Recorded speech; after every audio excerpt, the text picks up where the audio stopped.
In America, the roaring 20s were coming to an end.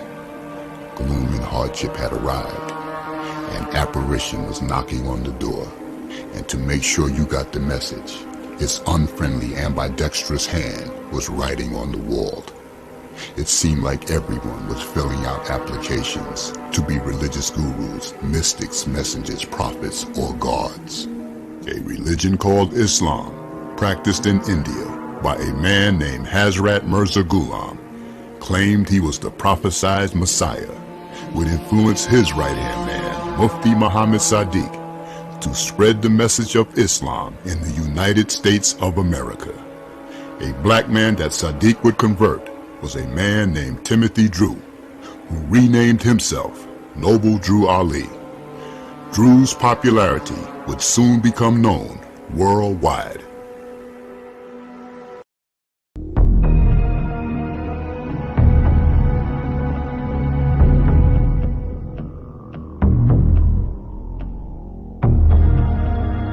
Timothy Drew, who had left the Ahmadiyya movement in 1913 under the leadership of Mufti Muhammad Sadiq, would soon be as popular as the deported Honorable Marcus Garvey.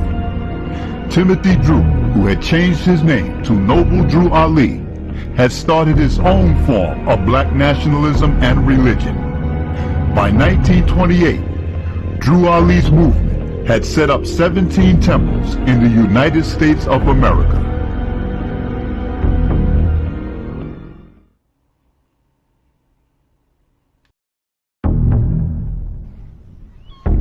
A young man named Wallace Dodd Ford, born on February 25, 1893, arrived in America from New Zealand at the age of 20 years old. Among his many aliases, he would be mostly known as Master Wallace Farad Muhammad. At the age of 24 years old, Farad worked as a cook in a small restaurant in Los Angeles. Within a year, he was managing the restaurant for its owner. He fell in love with a waitress, and they both moved into a small apartment together. The love affair didn't last long because of Farad's quick temper, his constant losing of money from gambling, and his drug use. On November 17, 1918, now at 26 years of age, Farad was working at a restaurant at 803 West 3rd Street when a gentleman named P.W. Gillibrand came in, ordered a meal, ate it, and then refused to pay for it. Farad lost his temper and pistol-whipped Gillibrand into a bloody mess, knocking Gillibrand to the floor as he cowered and pleaded for mercy. The attack was so savage, Farad had to be restrained by patrons. Help me! If you ever come back in here, I swear to God, I'll kill you. When police arrived at the restaurant, Farad was placed under arrest. It was then that Farad admitted to the police that his real name was Wally. Farad was tried and convicted for assault with a deadly weapon. After Farad was released from San Quentin after doing 3 years, he joined what was left of Marcus Garvey's fading movement called the United Negro Improvement Association.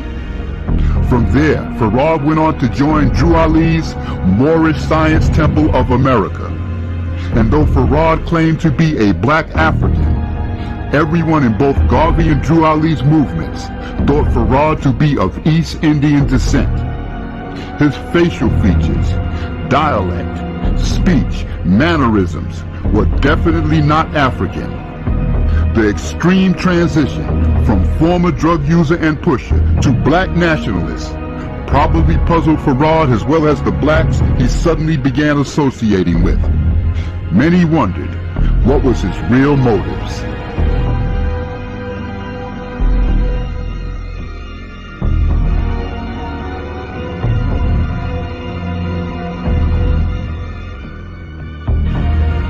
Wealthy Jewish philanthropist Julius Rosenwald was known for making generous donations to African Americans on a continuous basis. Rosenwald's butler was a man named Claude Green, who was a member of Noble Drew Ali's Moorish Science Temple of America, who held the title of Sheikh.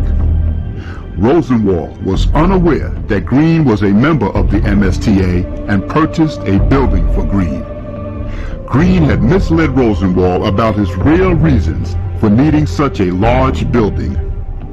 The building at 3640 Indiana Avenue in Chicago's black community was instantly converted into a mosque and headquarters for the MSTA. The building would be called Unity Hall.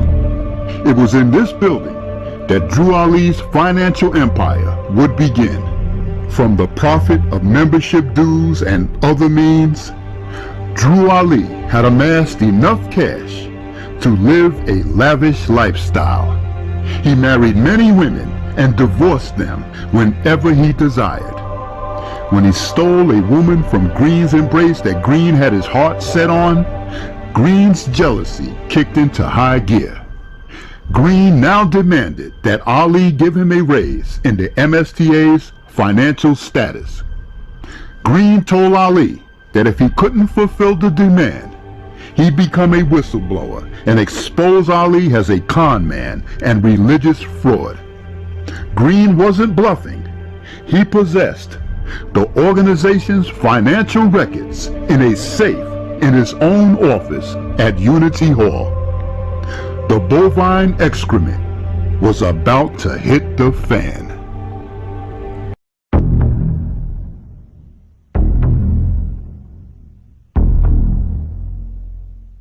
On March 14, 1929, several of Drew Ali's enforcers stabbed and shot Green to death as he was locking up the Unity Hall building.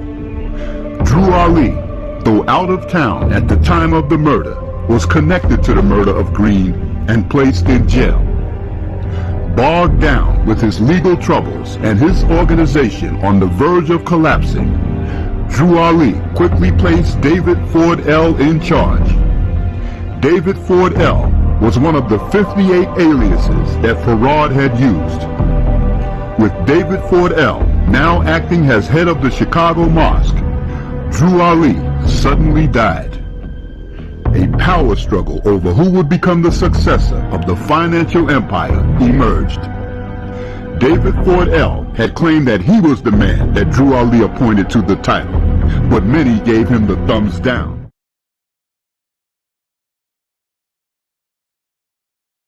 A man who claimed to be God. The Bible says, see, we know that Allah is God and we ain't gonna worry about it no more.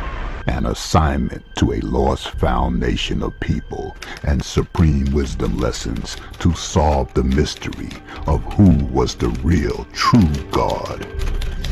See, we are 5% of poor righteous teachers, poor righteous teachers, poor righteous teachers, poor righteous. So the Honorable Elijah Muhammad teaches us that Master Farah taught our people, taught him that heaven is a condition and hell is a condition. Right here. But we know he's doing his job, while we out here to do a job also. The one who claimed he was the supreme ruler of the universe, despite a history of criminal activity and an extensive arrest record, and one successor who claimed he was the messenger of God. It's the incredible science fiction-like story about the continuation of the spread of Islam with an all-new twist from Wallace D. Farad, a man with many aliases whose strange teachings spoke of an angry black scientist who attempted to blow up Mother Earth, and another dissatisfied scientist who would create a race of devils who would be given 6,000 years to control the world. The wearing of bow ties wasn't truly an original idea developed by the Nation of Islam. This attire adaptation goes back to Noble Drew Ali's Moorish Science Temple of America that predates both the Allah Temple of Islam and the Nation of Islam. Even the Nation of Islam's military Fruit of Islam uniform is a spin-off on the uniform of Marcus Garvey's Universal Negro Improvement Association. In November of 1932, Nation of Islam's founder, Farad Muhammad, called Elijah Muhammad from his hotel room and broke some very bad news to Elijah. The news he dropped on Elijah was about a Nation of Islam follower who went berserk and stabbed a man to death on a makeshift altar in his home. The man who committed the murder, his name was Robert Harris. His Muslim name was Robert Kareem. A book written by Master Farad Muhammad titled The Secret Rituals of the Lost Found Nation of Islam instructed all believers of the cult to stab people to death in order to gain religious rewards. Obviously, the author of such madness greatly influenced Robert Harris's actions. All the main newspapers of Detroit covered this shocking story, and the entire city of Detroit was completely shook up. A lunatic was on the loose.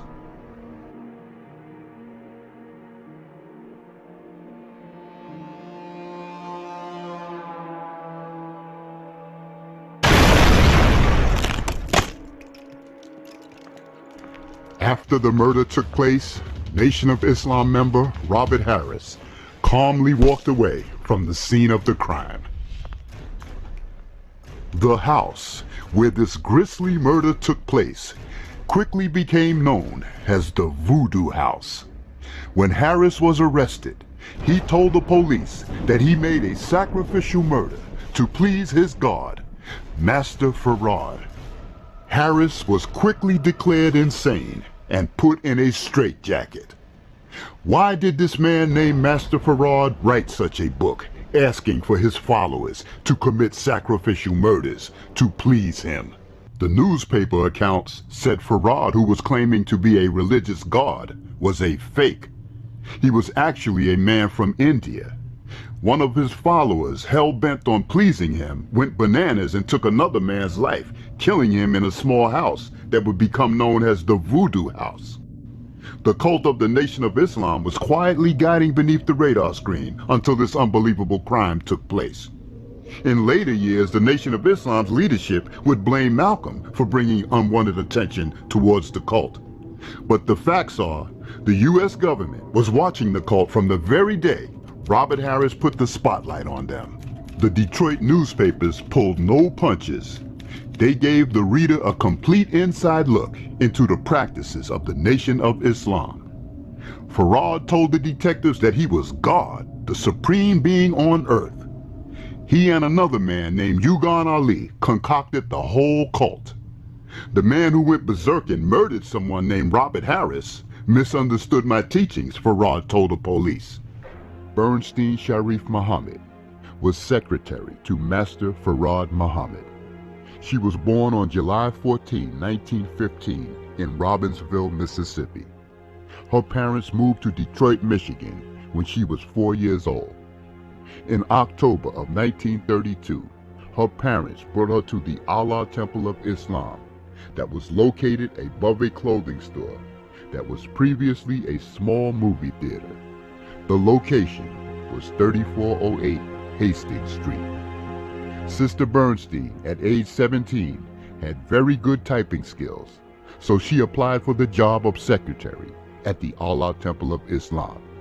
She was given the title, the Reformer.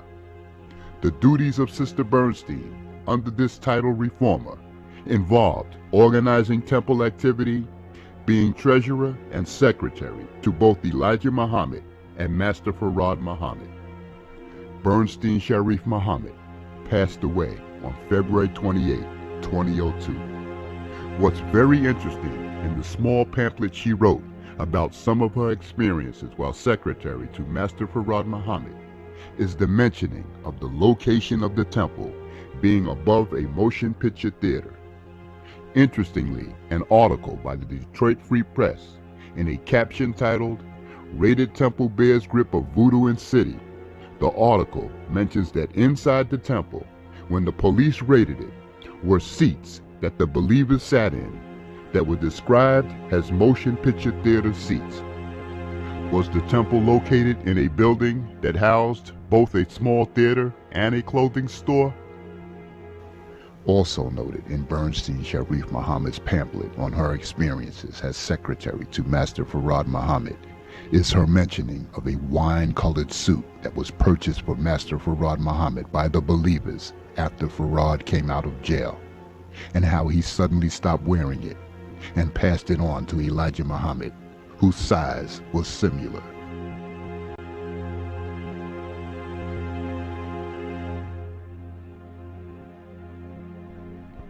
In a follow-up story about the sensational sacrificial murder of James J. Smith, who was a former member of the Moorish Science Temple of America, the Detroit Free Press delved deeper and deeper into the origins of the Allah Temple of Islam and its founder, Master Farad Muhammad. Two homicide detectives named Oscar Berry and Charles Snyder began to uncover enough information about the practices of the religion taught by Farad Muhammad and his right-hand man, Yugan Ali. Robert Harris was mistakenly labeled an important member of the temple, but was only in fact a dues-paying member of low rank and had no standing in its leadership. The title King of Islam is a title that he gave to himself. Harris's behavior while he was in police custody clearly demonstrated the actions of a man insane.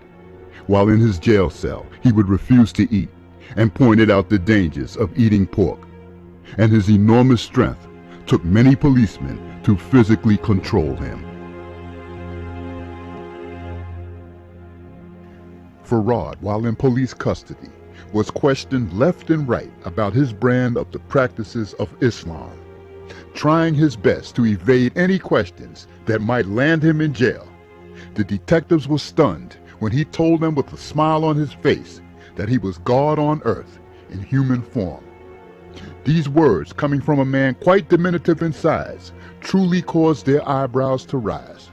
And to think that American Negroes actually believed that a person who was not only physically challenged in height, but was also of a different race than their own, who they worship as God, truly convinced the white detectives just how messed up black people's heads truly were. In the end, it was all about who would continue to control the minds of black people, white America or a man from Pakistan calling himself God. Farad had to go. Many memorable events appeared in various newspapers that informed readers worldwide to keep them abreast of the latest happenings.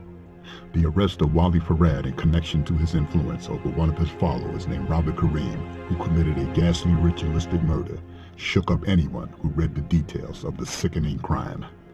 The Detroit Free Press photographers captured a photograph of Master Farad Muhammad seated with two homicide detectives, Oscar Berry and Charles Snyder, in November of 1932. But it certainly wasn't the first time that Wali Farad received unwanted notoriety in a newspaper.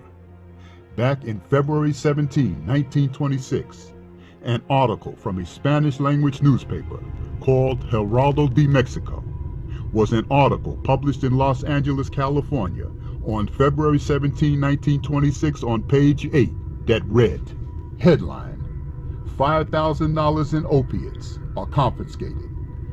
Wally Ford, proprietor of the restaurant at 3rd and Flower and known sidewalk politician, was who possessed drugs. After 30 days of patient waiting, during which day and night closely watching the place, where it was known that there was a lot batch of opiates, various federal prohibition agents succeeded in finally bringing about the capture of a known sidewalk politician and proprietor of the restaurant located on Flower and 3rd.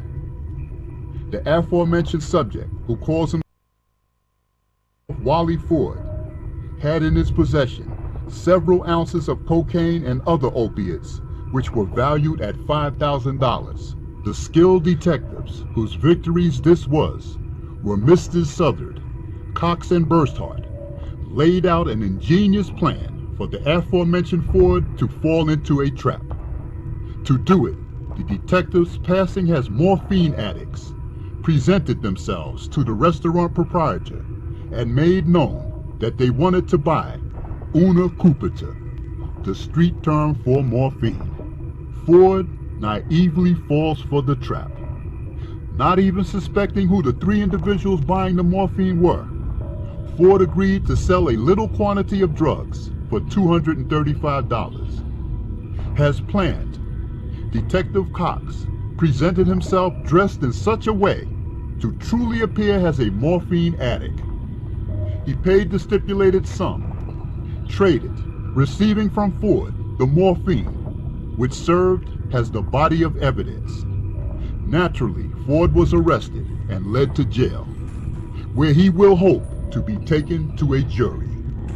It is interesting to note that this newspaper article supports author Carl Evans' claim that Farad was probably the same man known as George Farr in San Francisco in 1921. It was said that Ford was a known sidewalk politician. Farad's wife, Hazel, explicitly denied that Ford had ever talked about radical political ideas.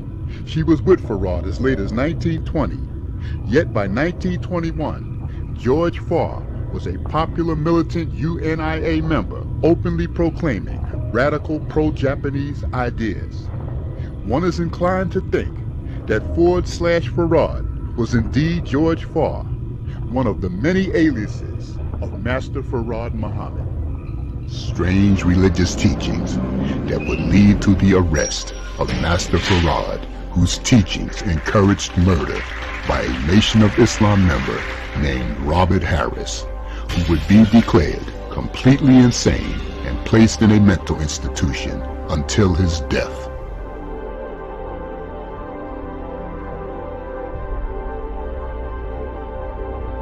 A murder Harris committed for his two gods of Islam. Farad, who by his own admission declared his race white to some and black to others. Farad, who would state to arresting officers that he was a false prophet, ripping off blacks strictly for money. Farad, who supposedly vanished, would be replaced by a former alcoholic named Elijah Poole, who would rise up to become one of the most feared black leaders ever. His name would become Elijah Muhammad. Muhammad, who would call himself God's last messenger, would attract many converts who would become very famous. Unfortunately, a history of division would repeat itself, resulting in more death. Malcolm X is an extraordinary figure for whom African Americans have this deep affinity. Malcolm X is one of the most historic and most significant human beings in American history. Malcolm Little was born May 19, 1925 in Omaha, Nebraska. His father, Earl Little, was an outspoken Baptist minister and supporter of Marcus Garvey's Back to Africa movement. His push for civil rights made him the target of death threats, forcing the family to move several times. In 1929, their home in Michigan was burned to the ground, and 2 years later, Earl was found dead. This was a devastating blow for Malcolm's mother, who was eventually committed to a mental institution. Her 8 children were sent to orphanages and foster homes. In school, Malcolm was a smart and focused student until he told his teacher in high school he wanted to become a lawyer. He wanted to be a lawyer, but they told him that they said niggers don't get to be lawyers, so that's an unreasonable goal for a nigger. And so, to some extent, America created Malcolm X. So those are the forces that made him into the person that he eventually became. He dropped out and moved to Boston. Over the next few years, he held various jobs and moved from Boston to Flint, Michigan, to Harlem in New York, and finally back to Boston. During this period, he started his street career as a pimp, drug dealer, and gambler. In 1946, he was arrested for burglary and sent to prison. In prison, he began reading everything he could get a hold of. Inspired by his brother Reginald's conversion to Islam, Malcolm read the teachings of Elijah Muhammad and the Nation of Islam. Malcolm dropped his slave name Little and chose X to represent his lost tribal name. By the time he was paroled in 1952, he had committed himself to the Nation of Islam. He was a very charismatic and powerful speaker who conveyed Elijah Muhammad's teaching to the masses. He was appointed national spokesman. During this time, membership increased from 500 to 30,000. Malcolm emerged as this extraordinarily talented, itinerant minister. And he preached a creed of black superiority, that blacks controlled themselves. In 1958, Malcolm X married Betty X in Lansing, Michigan.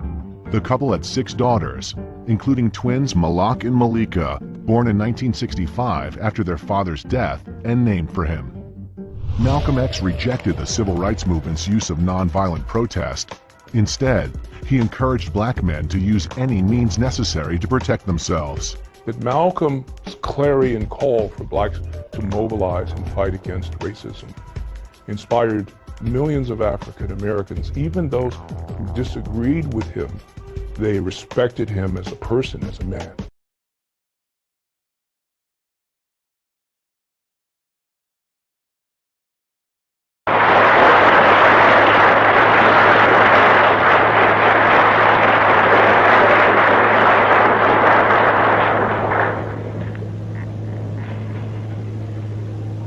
In the name of Allah, the Beneficent, the Merciful, to whom all praise is due, whom we forever thank for giving us the Honorable Elijah Muhammad as our leader, teacher, and guide. And I specifically, ladies and gentlemen, and brothers and sisters, open up like that because I am a representative of the Honorable Elijah Muhammad. And were it not for him, you and I wouldn't be here today.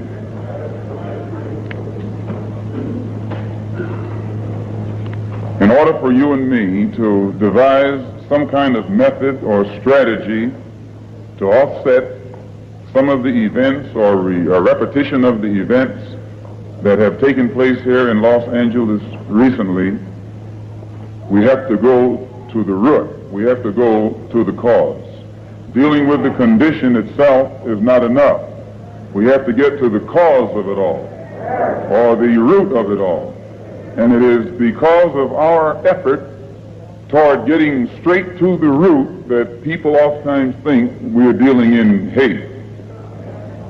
But first, I would like to congratulate and give praise to the Negro, so-called Negro leaders and so-called Negro organizations. And excuse me if I say so-called, it's hard for me to just outright say Negro when I know what that word Negro really means.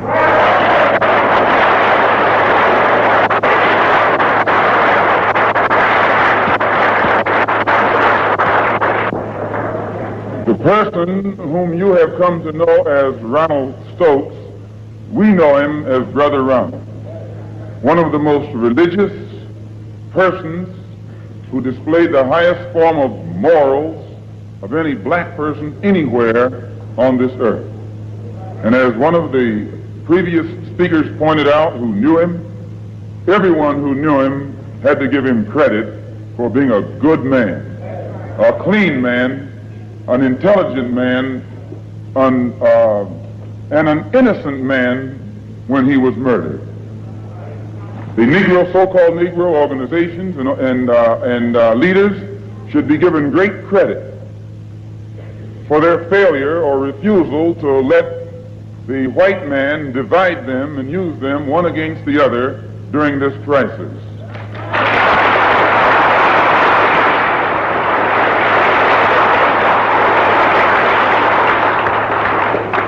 As Reverend Wilfred Wilson pointed out, I think it was 8 years ago today that the Supreme Court handed down the desegregation decision. And despite the fact that 8 years have gone past, that decision hasn't been implemented yet.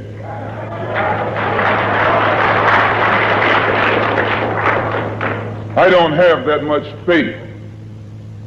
I don't have that much confidence. I don't have that much patience. And I don't have that much ignorance to...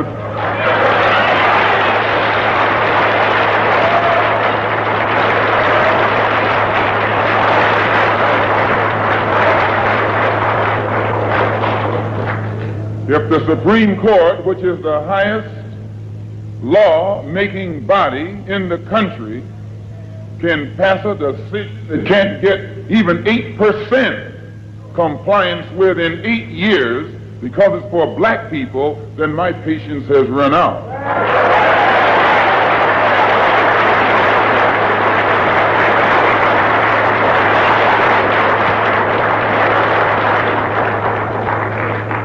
When black people who are being oppressed become impatient, they say that's emotional. Please. When black people who are being deprived of their citizenship, not only of their civil rights, but their human rights, become impatient, become fed up, don't want to wait any longer, then they say that's emotional.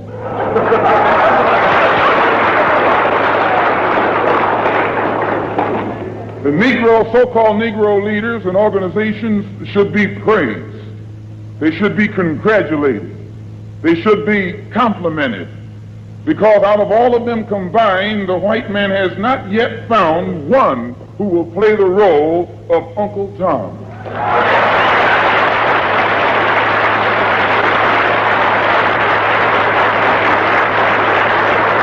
But yet he has found no Tom, no puppet, no parrot who is still dumb enough in 1962 to represent the injustices that he's afflicting against our people.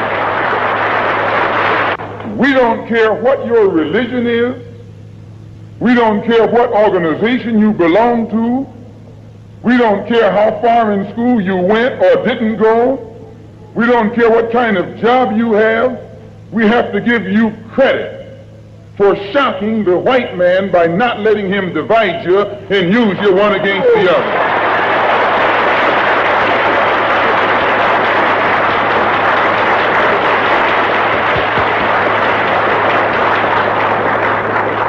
In the past, the greatest weapon the white man has had has been his ability to divide and conquer. As Jackie Robinson pointed out beautifully on the television last night, 4/5 of the world isn't white. Isn't that what Jackie said?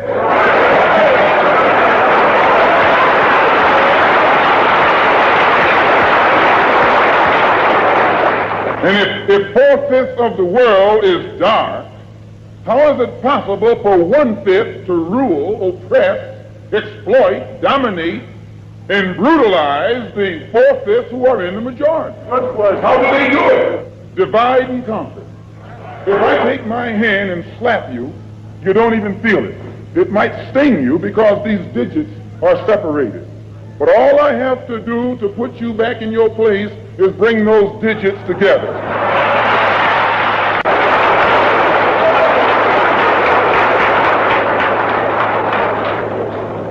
This is what the white man has done to you and me.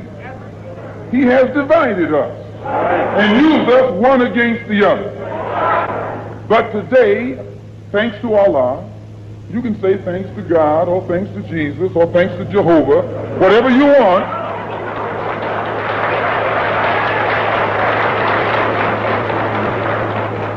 But as a follower of the Honorable Elijah Muhammad, we have been taught to say thanks to Allah. And that's what Jesus said. Jesus called on Allah. He said, Allah, Allah, lama asabachthani. I believe what's good for Jesus is good for you. If Allah was good enough for Jesus to call upon, I think he should be good enough for you to call upon.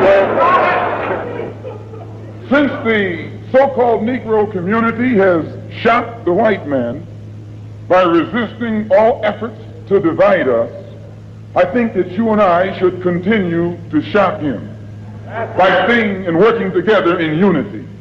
Despite religious, political, economic, or educational or social differences, let us remember that we are not brutalized because we're Baptists. We're not brutalized because we're Methodists. We're not brutalized because we're Muslims. We're not brutalized because we're Catholics. We're brutalized because we are black people in America. I have to say this, and I'll sit down. Back during slavery, when black people like me talked to the slaves, they didn't kill him. They sent some old house Negro along behind him to undo what he said. You have to read the history of slavery to understand this. There were two kinds of Negroes. There was that old house Negro and the field Negro. And the house Negro always looked out for his master. When the field Negroes got too much out of line, he held them back in check. He put them back on the plantation. The house Negro could afford to do that because he lived better than the field Negro. He ate better, he dressed better, and he lived in a better house. He lived right up next to his master in the attic or the basement. He ate the same food his master ate and wore his same clothes. And he could talk just like his master. Good diction. And he loved his master more than his master loved himself. That's why he didn't want his master hurt. If the master got sick, he'd say, "What's the matter, boss? We sick?" He would have been sick as the master. When the master's house caught a fire, he'd try and put the fire out. He didn't want his master's house burned. He never wanted his master's property threatened. And he was more defensive of it than the master was. That was the house Negro. But then you had some field Negroes who lived in huts, had nothing to lose. They wore the worst kind of clothes, they ate the worst food, and they caught hell. They felt the sting of the lash. They hated their master. Oh yes, they did. If the master got sick, they prayed that the master died. If the master's house caught a fire, they prayed for a strong wind to come along. This was the difference between the two. And today you still have house Negroes and field Negroes.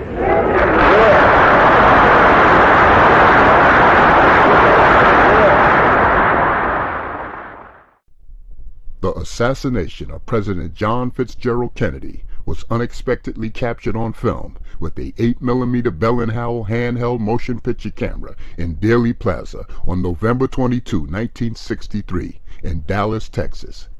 The footage captured was by a man named Abraham Zapruder.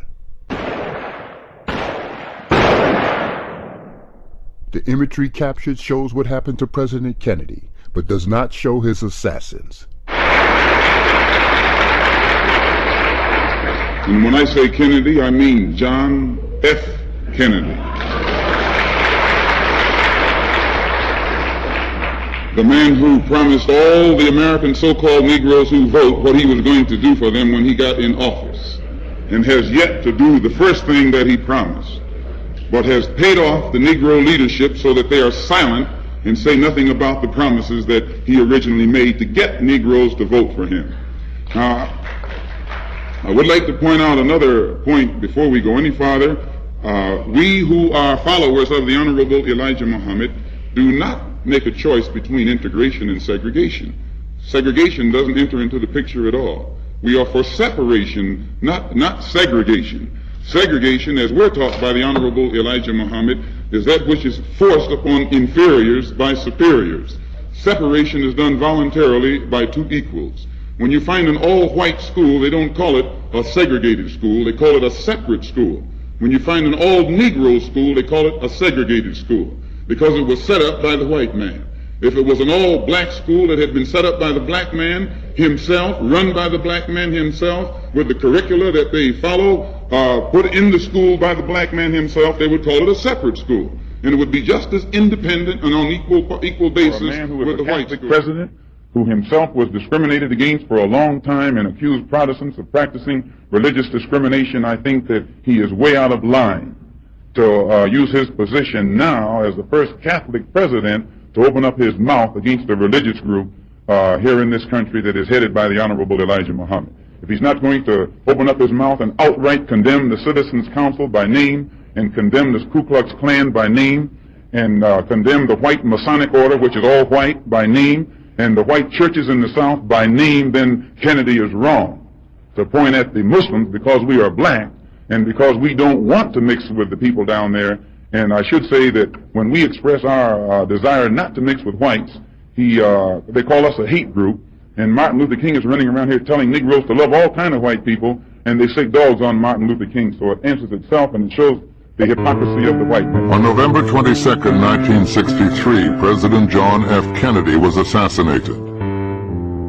For the day after the assassination, Malcolm X made a remark that shocked both his followers and his enemies. When you send your chickens out in the morning from your barnyard, those chickens will return that evening to your barnyard, not your neighbor's barnyard. I think this is a prime example of the devil's chickens coming back home to roost. The public was enraged by his apparent irreverence In his book, Malcolm insists he was misunderstood. You were involved in a controversy some months ago with your leader. Is that over? Well, I've been silent for the past 90 days because of some statements I made concerning the President of the United States, which were distorted. They were distorted. And yes. What did you say, Malcolm? Well, I said the same thing that everybody says, that his assassination was the result of the climate of hate.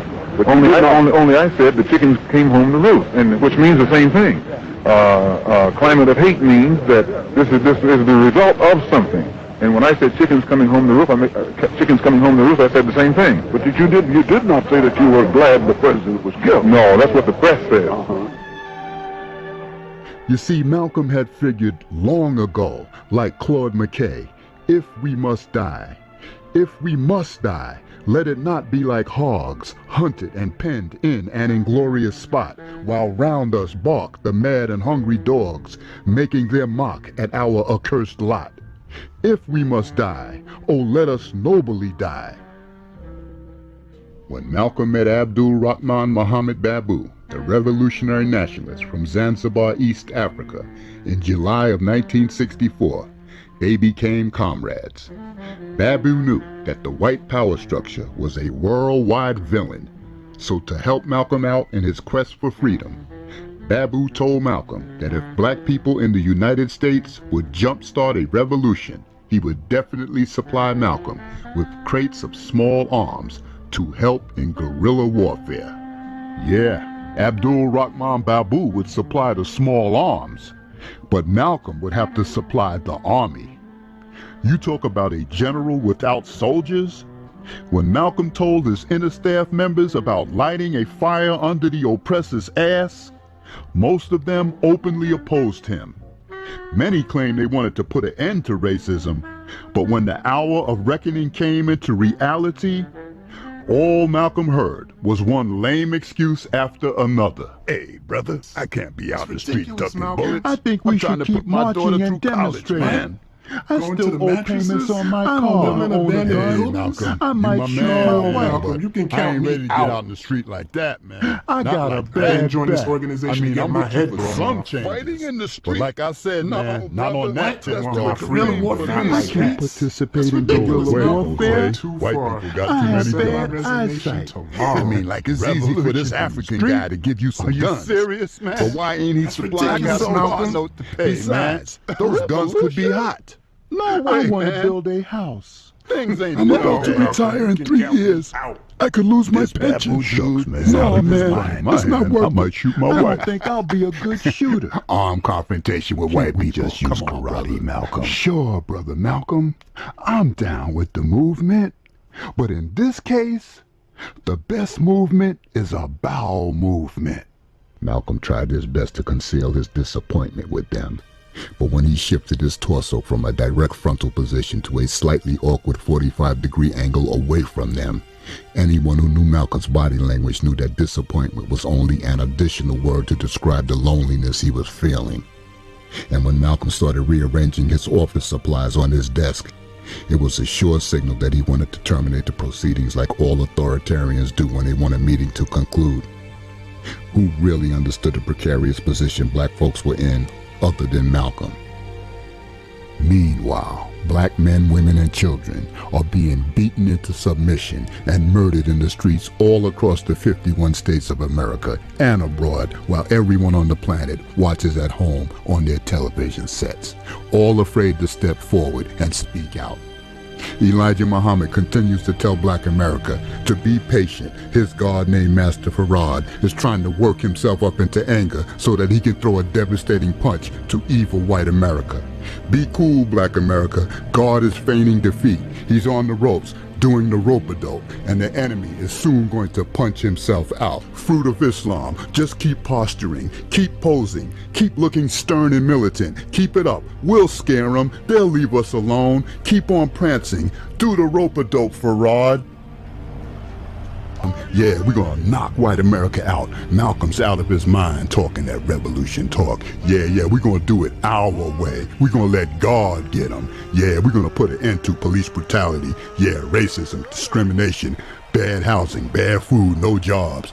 God gonna stop all this. They just split your mother's head open? Write that down. God gonna take care of it. A Klansman just hung your grandpappy? Write that down, brother. Farrar gonna stop all this shit in midair. A cop just shot your son in the back? You can't get a gig at Macy's and Bamberger's? Corvettes won't hire you? God's on the ropes, brother. Don't worry about it. He's doing the rope-a-dope. Yeah, God looks like he's finished. Don't worry, he's getting ready to hit him with every punch in the book.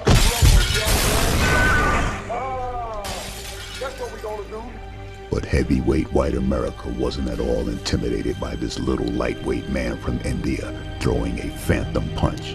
They were more concerned with men who actually demonstrated their ability to wage war. Close friends Che Guevara and Abdul Babu weren't into virtual fighting. They both were the real deal.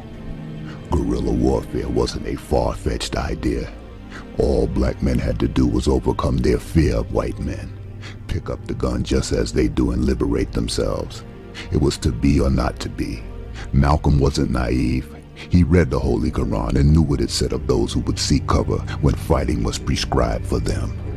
To keep his ministers and staff under his control, Elijah Muhammad would stuff everyone's pockets with cash to keep everyone loyal to him. This was the same money being supplied by white billionaire H.L. Hunt. Now Elijah had people with him that would do anything to keep that cash coming their way. Everyone now had a vested interest in eliminating anyone messing with their money. For many, this handout was the only source of income that they had ever had. H.L. Hunt isn't such a bad blue-eyed devil after all, Elijah had to conclude. Malcolm had learned the hard way that everyone who joined the Nation of Islam didn't come to learn the ABCs of life or get their highly coveted and sought-after X. Many came for those other letters of the alphabet like M-O-N-E-Y, many whose behavior reminded you of other letters like CIA and FBI, who played their black unity roles to a T and was sent to SPY. Infiltrators who, instead of uniting for the long run, took to everyone's veins, razor-sharp shortcuts Kevorkian administered like self-inflicted wounds that brought about their own demise, and still can't see that we were DOA. Malcolm had realized he was standing in a big puddle of shit and didn't have the shoes or shovel for it, and had gotten mixed up with a bunch of greedy, materialistic, clean-cut, but still niggas, rather than preferred selfless raggedy revolutionaries. And in the end, all those assalamu alaikums, bean pies, and brotherhood talk was pure bullshit. Money was the motive for many Muslims. H.L. Hunt knew the psychological makeup of black folks. That's why he started funding them. He knew that if you dance to the music, you've got to pay to the piper. Back at the house, Malcolm's head was spinning. The more he thought about all the unsuspecting brothers and sisters that he convinced to join the Nation of Islam, his head spun even more. When Malcolm joined the Nation of Islam in 1948, the organization barely had 400 members. When Malcolm became a minister around 1952, the nation's membership really started growing. By 1953, membership doubled. Malcolm was such a dynamic, attractive, and gifted orator, he could have read the telephone directory to standing room only. Now, uppermost in Malcolm's mind, he wanted to alert all the brothers and sisters that they were being manipulated by an organization he felt had no intentions of seriously taking on the power struggle.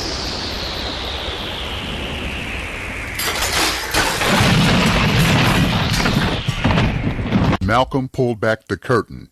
He discovered that Elijah Muhammad wasn't the divine man that he had projected himself to be.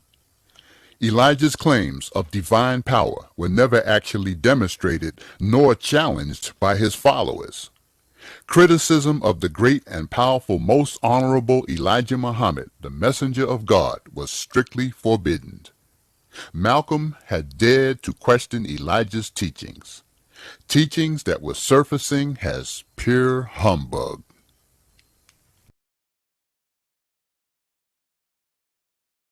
Earl Grant and Malcolm were very close.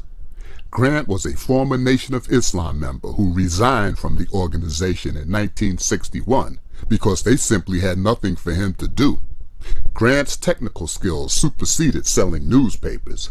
Both men became reacquainted when the organization suspended Malcolm for 90 days for some remarks Malcolm made about President Kennedy's assassination. During the suspension, Grant phoned Malcolm, and Malcolm was happy to hear from Grant. When the Nation of Islam refused to lift Malcolm's 90-day suspension, Malcolm decided to form up a human rights organization designed for some real action other than just selling newspapers. Malcolm didn't have to ask Grant if he wanted to join. Earl Grant came running. It was an offer Earl couldn't refuse. Finally, black folks had an organization whose leader couldn't be bribed, was no sellout, couldn't be compromised. Finally, a leader who was in it for real. A leader who wasn't being funded by someone outside of the community to mince words on freedom, justice, and equality. A leader who was an original thinker whose objective was to expose the power structure for its centuries-old mistreatment of his people by taking the international Western power structure into the world court, charging it with violation of Afro-Americans' human rights. This was unprecedented in the history of the black struggle. Malcolm's organization was growing like a snowball rolling down a snow-covered hill. Other elements, determined to see that it failed, also joined the ranks. Malcolm's faith was challenged when he found out that the Honorable Elijah Muhammad had seduced several women in the Nation of Islam, and some had bore his children. In 1964, Malcolm X renounced Elijah Muhammad and left the Nation of Islam. He founded a religious organization, the Muslim Mosque Incorporated, and took a pilgrimage to the Holy Land of Mecca, Saudi Arabia. In Mecca, he met people of all races he could call his brothers. He renamed himself El Hajj Malik al-Shabazz and returned to the U.S. with new hope for the future. After being ousted out of Elijah Muhammad's Nation of Islam, Malcolm formed two of his own organizations, the Muslim Mosque Incorporated and the OAAU, an acronym for the Organization of Afro-American Unity.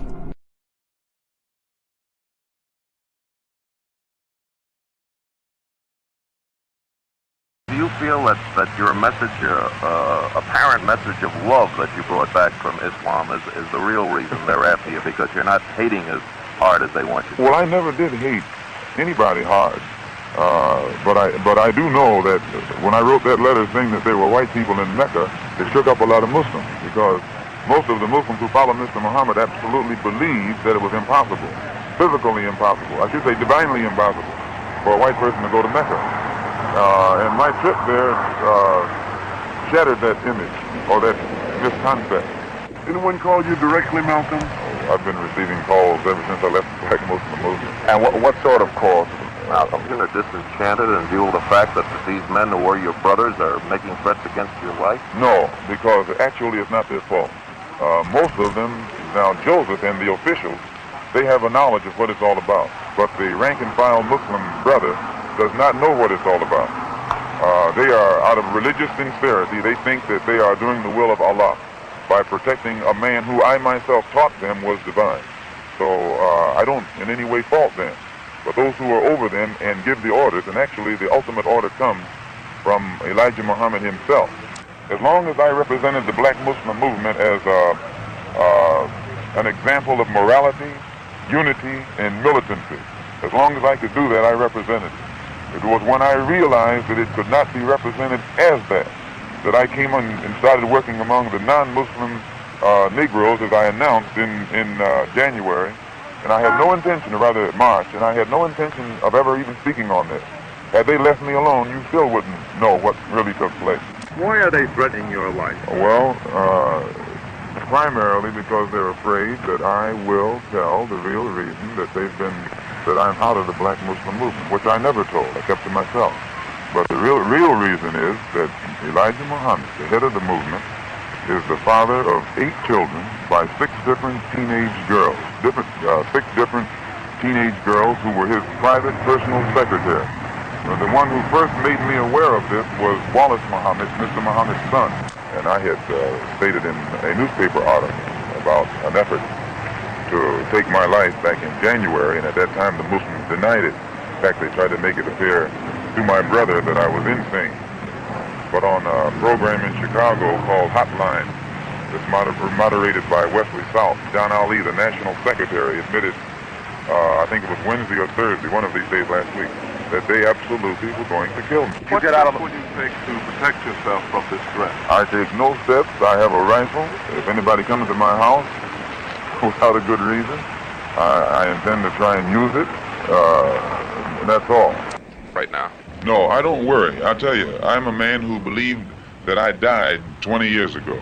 And I live like a man who is dead already. I have no fear whatsoever of anybody or anything. Malcolm was seen as a threat to the Nation of Islam, and he was informed that members were plotting to assassinate him. His home was firebombed, but he and his family were unharmed. Take this guy as an example. Don't let his friendly smile fool you. In 1965, John Peters was an FOI captain who was running around town trying to find a silencer for his illegally owned pistol that he wanted to attach to his Roscoe to take some shots at Malcolm. One can smile and smile again and still be a villain. John Peters, when he flashed his teeth, fooled many people. This guy wanted Malcolm so bad, he couldn't think straight. He wanted to be like Bond, James Bond. He wanted to use an exotic silencer on his pistol so that he could be applauded as a hero and good guy in the Nation of Islam. He wanted to have a rep as the captain who took out Malcolm with his silencer. He wanted to get upped. He wanted to be known as a made man, not to be messed with. He wanted to be known as the guy who could drop you and nobody wouldn't even hear it because he used his silencer. This is Leon Amir, who was Cassius Clay's secretary, whom they beat unmercifully up in Boston. And it was he who heard Elijah Muhammad Jr. come to New York when Elijah Muhammad was at the Armory in June of last year. Jr. stood up and told the fruit, many of whom are here now also, that I should have been killed, that my tongue should have been put in an envelope and sent back to Chicago by now. And then Clarence, the captain from Boston, and John, the captain from Springfield, came to New York to assassinate me and came to him to get us silenced. Yeah, but history would prove that it was his dumb ass that needed to be silenced. This clown betrayed the Black Revolution.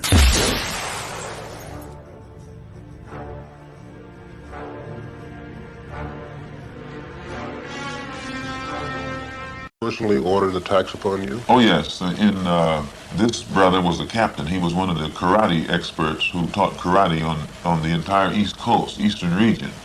And he was in the inner circle. And he pointed out that in October, he didn't cease being a captain, but his influence or authority was placed beneath that of Clarence, the captain who's in Boston. Clarence was put over Joseph, and shortly after that, as Leon Amir testified,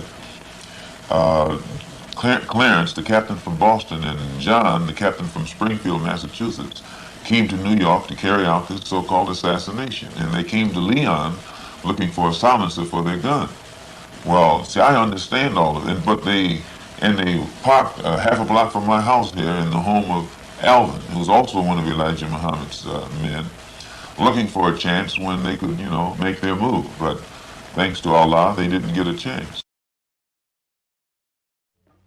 Al Van X was a gifted piano player who played on the popular hit song, "A White Man's Heaven is a Black Man's Hell," sung by Louis X, who also played violin, Al Van X on piano, C. Civil on guitar, M. Asaroon on bongo, W. Brewster on bongo and conga, and K. Husband on bass. The extended play two-sided 45 RPM record was released in 1960, and it was beautifully performed by all the artists. It is now a collector's item. Al Van X was the brother of Louis X, now known as Louis Farrakhan. We were living in luxury, enjoying freedom, justice, and equality. We wore silken robes and slippers of gold. We were the wealthiest and the wisest people, I'm told. Now we are the poorest of the poor. Nobody wants us at their door. All right, brothers and sisters, this behind me is the home of Malcolm X. Minister Louis Farrakhan's brother Alvin Farrakhan stayed right there. Turn that camera around. Where you're looking at Danny's grocery store, right above, he stayed in apartment 2B. That's Alvin Farrakhan. Again, the proximity. Just for your information. His followers are violent against Negroes. Against Negroes? Yes, his followers will go out and attack another Negro, like they will attack me, or they will brutalize a fellow Muslim who breaks the law. But you don't find those same followers going out and becoming involved in the Negro struggle in any way whatsoever. Elijah Muhammad's son, Elijah Muhammad Jr., was considered in the Nation of Islam as the mouthpiece of his father. It was a given that if Elijah Jr. said anything, it could be taken as gospel that it came from the old man. This is why it sent chills down the spine of Nation of Islam member Leon 4X Amir when he heard Elijah Jr. speak at a private meeting of Fruit of Islam members on June 28, 1964, demanding that Malcolm X's house be knocked to the ground and that Malcolm's tongue be cut out. Elijah Muhammad Jr. was beating the war drums.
Elijah Muhammad Jr. made it plain that his father wanted Malcolm X dead. His followers are violent against Negroes. Against Negroes? Yes, his followers will go out and attack another Negro, like they will attack me. From his office at the Hotel Teresa on June 2nd, 1964, Malcolm composed a short but powerful letter that broke down just how cowardly Elijah Muhammad was in the face of the enemy.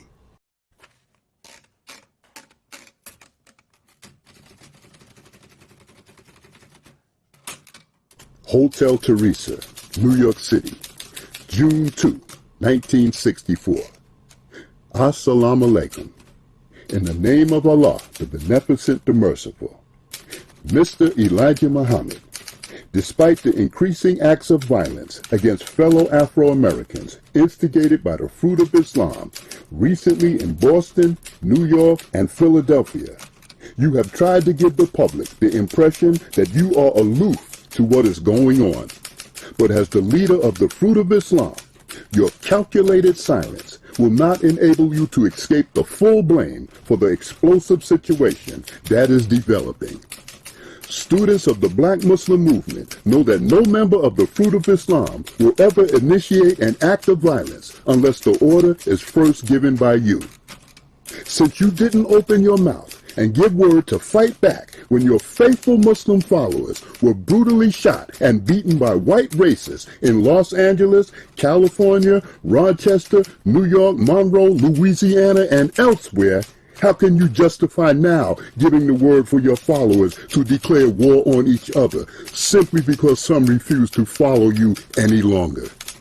No matter how much you stay in the background and stir others up to do your murderous dirty work, any bloodshed committed by Muslim against Muslim will compel the writers of history to declare you guilty not only of adultery and deceit, but also of murder.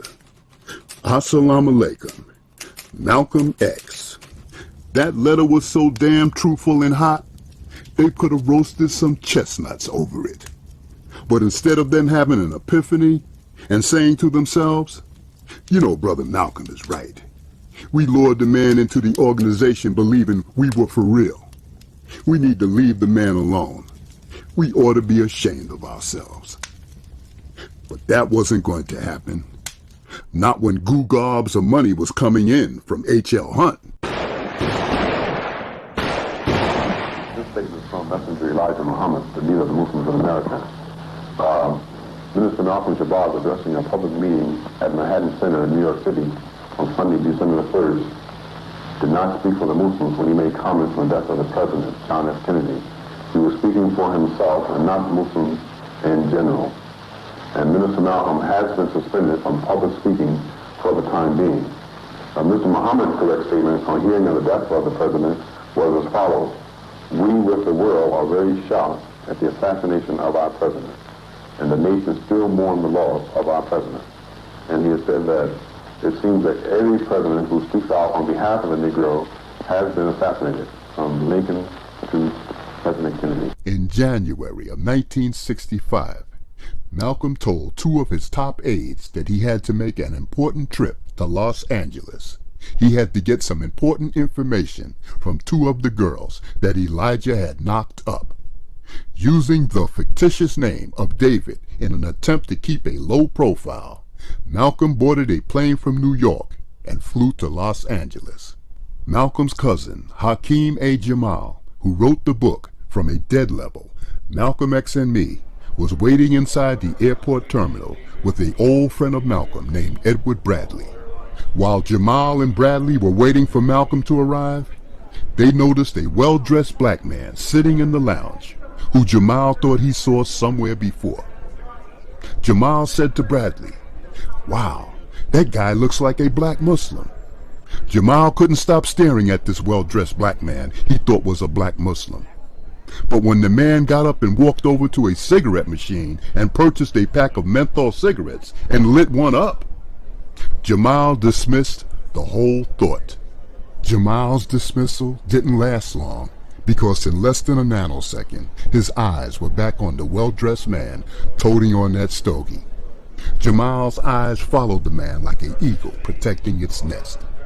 It was the cigarette that the man kept puffing on that was challenging his initial thought. Muslims don't smoke, so how in the world could this man be a black Muslim? And then suddenly, Jamal realized that he indeed was correct.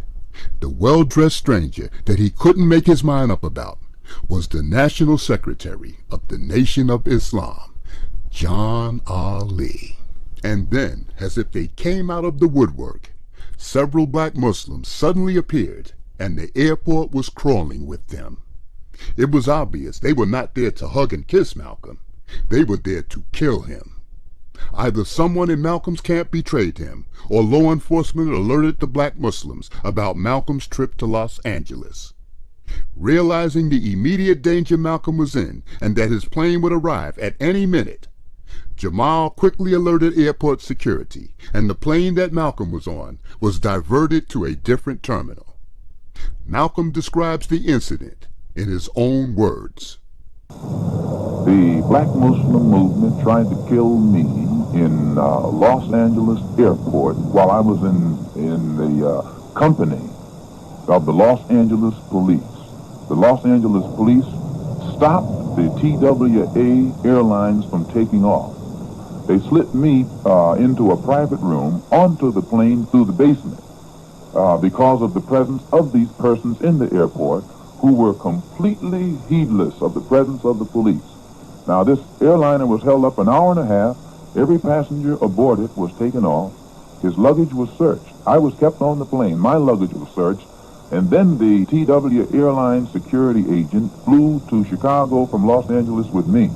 I was met at the airport in Chicago by the Assistant Attorney General of the state of Illinois and at least 20 different detectives. I was held in their custody for 24 hours. I appeared on the Cupsonet show. When I came out of the studio, officials of the Black Muslim movement in Chicago even tried to attack the police to get at me.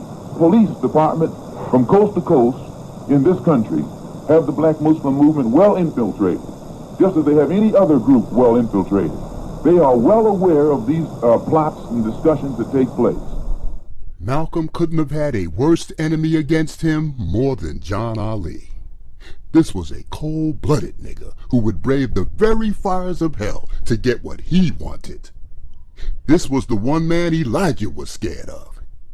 Ali's fixed, unemotional, and uninteresting-looking face did, however, emote his soulless spirit and cunning gaze, supported by his lowered shoulders, reminiscent of a rat poised to strike. When his weekly paycheck given to him by Elijah Muhammad was threatened, Malcolm didn't stand a chance. It's a government-controlled organization. They've been allowed to commit murder. It's been rehearsed several times. The usual seating arrangement in the ballroom will suddenly be changed. They can boldly announce in their newspaper that Malcolm shall not escape. The die is set. They all have foreknowledge of what's going to take place on February 21st, 1965. It's a wrap. It's a done deal. He shall not escape. His fate is sealed. He'll be blasted away. They have assistance, permission from the white government to execute him. It's going to be like shooting fish in a barrel. All they have to do now is show up and take their key positions. He's been betrayed from all angles, from the inside out. They can't see how they are hurting generations yet to come. They are blind. They think they are accomplishing something. Their judgment was bad in 1965. Their judgment's still bad in 2013. And time has not healed all wounds. The Autobahn Ballroom, located in Spanish Harlem at 3940 Broadway between 165th and 166th Streets, is where freedom fighter Malcolm X is holding meetings, attempting to galvanize black people into responding to ongoing racism. The response from racist police patrolling the area talk among themselves. Their desire, if it could be possible, to blow up the entire goddamn black neighborhood, let alone the ballroom itself, even if it's crowded with women, children, and elders. As far as they are concerned, blacks don't deserve a damn thing, and they should wait until white society feels fit to grant them anything, if at all. Still, Malcolm was determined to get black people a fair share in this world by any means necessary. To pull off the murder of Malcolm X successfully, the Nation of Islam had to first come up with an ingenious plan to get into the ballroom. The Ticketron pay-per-view affairs given by Mosque No. 7 were front-row assassination rehearsals that would start right inside the ballroom that the Nation of Islam would rent out. The plan that they came up with was based on the mythical Trojan horse legend. The Nation of Islam would double up on the myth and put a twisted spin on it that would gain them entry into the Autobahn Ballroom, where a lieutenant named Linwood X would distract Malcolm's followers. All that was needed now was a guarantee that everyone would be in their proper places. Lieutenant Linwood X handpicks his team of men that will take care of Malcolm X.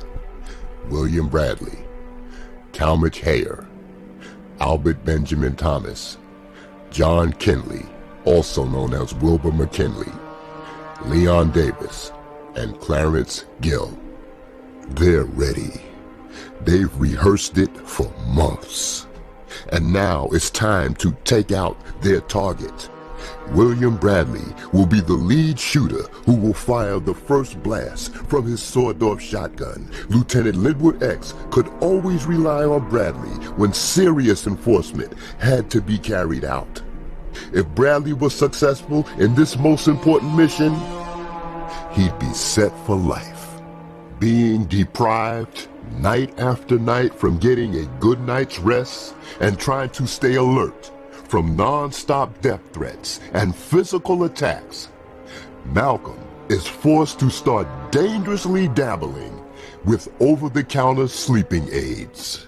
So don't spend another sleepless night counting sheep. Take Sominex as directed for 100% safe sleep. No prescription needed. Money back if not satisfied. Get Sominex at your drugstore now. But the over-the-counter sleeping aids did not put Malcolm in the deep sleep he really wanted. He would have to step it up and get a doctor to inject a more powerful sedative. What a price to pay fighting for 22 million Afro-Americans' freedom. When Malcolm's house was firebombed, Malcolm stated that he saw someone running in his house and that the pistol that he fired didn't go off. What if the pistol did fire and he hit a family member accidentally? Malcolm was so doped up the night of the house bombing, he couldn't see straight. In the book, Malcolm X, The Man and His Times, edited by John Henry Clark, in the chapter, The Last Days of Malcolm X, on page 85, Earl Grant writes this: Brother Malcolm began to describe the evening. He said he had been more tired than usual and had taken a sleeping pill so as to get some rest. Without being disrespectful, I completely lost my temper, and I asked him if he knew what he had done, that if he wanted to sleep that deeply, he could have called me first, and some of the brothers would have come out and stood guard around his house all night. He looked down at me with that big fatherly smile of his, and I just gave up and walked off mumbling to myself. Druggy from sedatives, Malcolm keeps his speaking engagement at the Ford Auditorium in Detroit on February 14, 1965.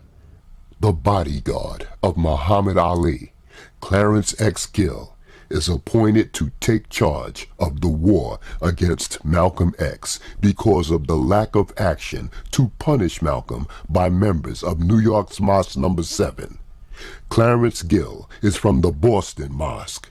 He is also a captain under Lewis X.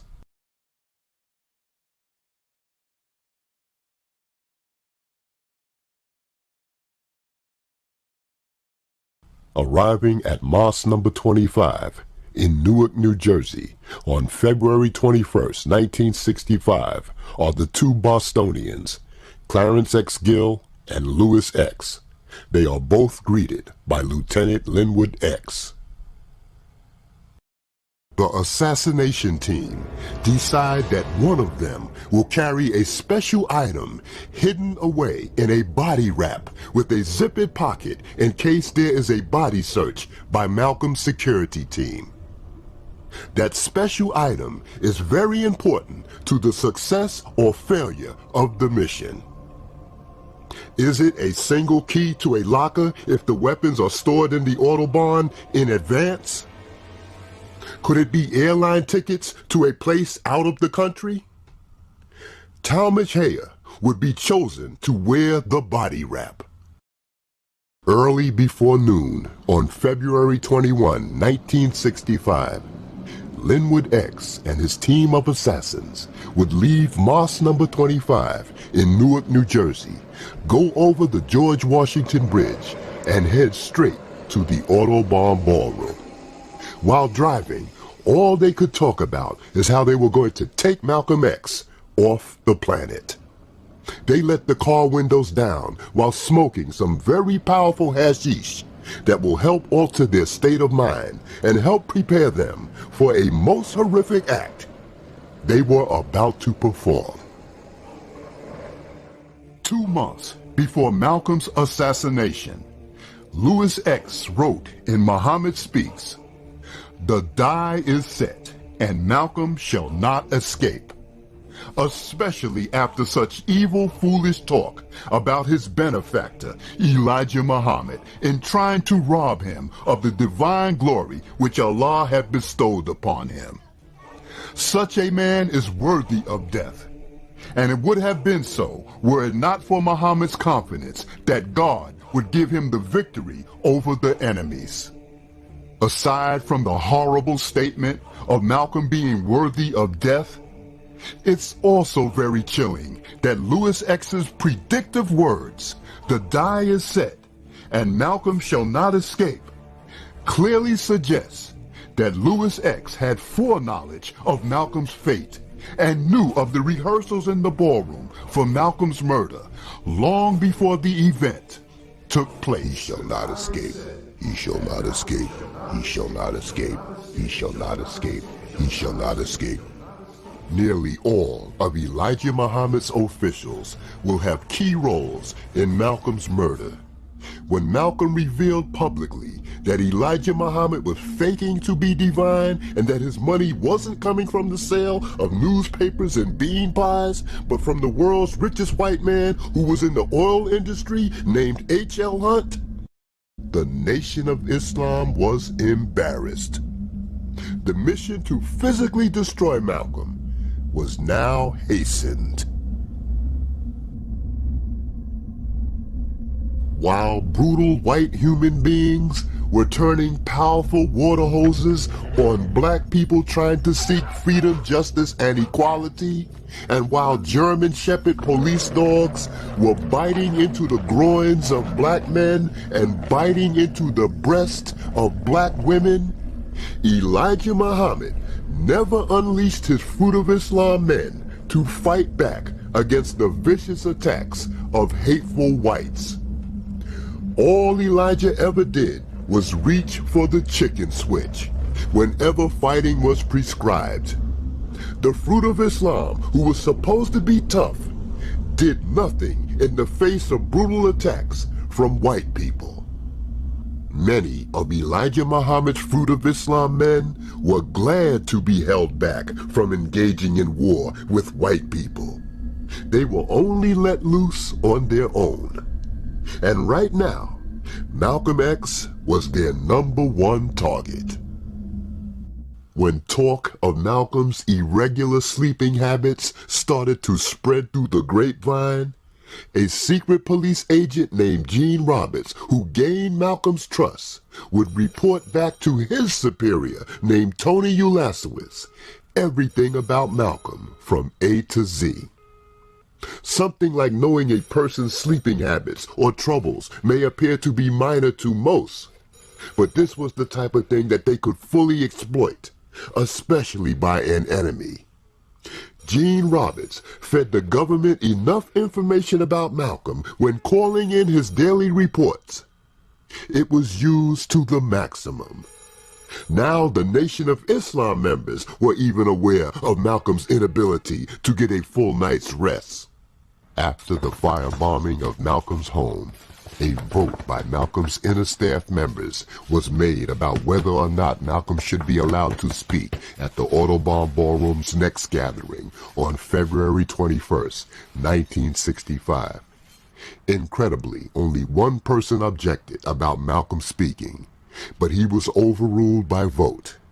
The man who was against Malcolm speaking was a man named Les Edmonds. For maximum damage to the intended target, 00 buck, also called 00 buckshot, is used because of its large size and penetrating ability. The shot is so penetrating, it could easily go through the thick and tough hide of big game animals. After scouting the entire area, the assassin team enter the ballroom and wait for the green go signal. Malcolm arrives at the ballroom so doped up on sedatives, he looks like he aged 10 years overnight. The killers are now in the house. The die is set. Malcolm shall not escape. Gene Roberts, the secret police agent, tells political activist and admirer of Malcolm named Roland Shepherd that he can't sit in the seat that he normally sits in. Shepherd is a regular at the ballroom who's seen and heard Malcolm speak over 20 times.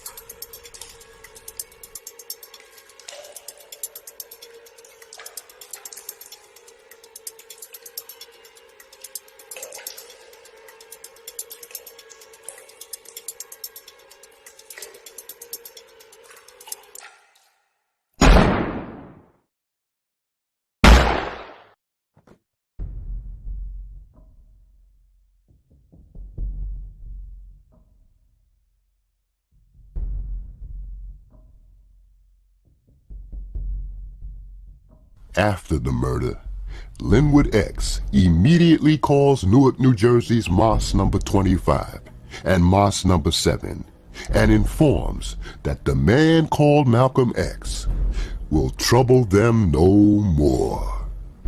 We shut that red nigger down, boy. You're gonna have to wait to see it on film. The National Secretary admitted, I think it was Wednesday or Thursday, one of these days last week, that they absolutely were going to kill me. That they absolutely were going to kill me. That they absolutely were going to kill me. Okay, here's the deal. John Ali arrived in New York on February 19, 1965, and checked into the Americana Hotel. He meets with the shooters, and they go over their plans a few more times. After Malcolm is killed, Ali is supposed to immediately fly back to Chi-Town to solidify his airtight alibi concerning his whereabouts. It's important that Ali stands visibly alongside Elijah Muhammad during this press conference, slated for February 22, 1965.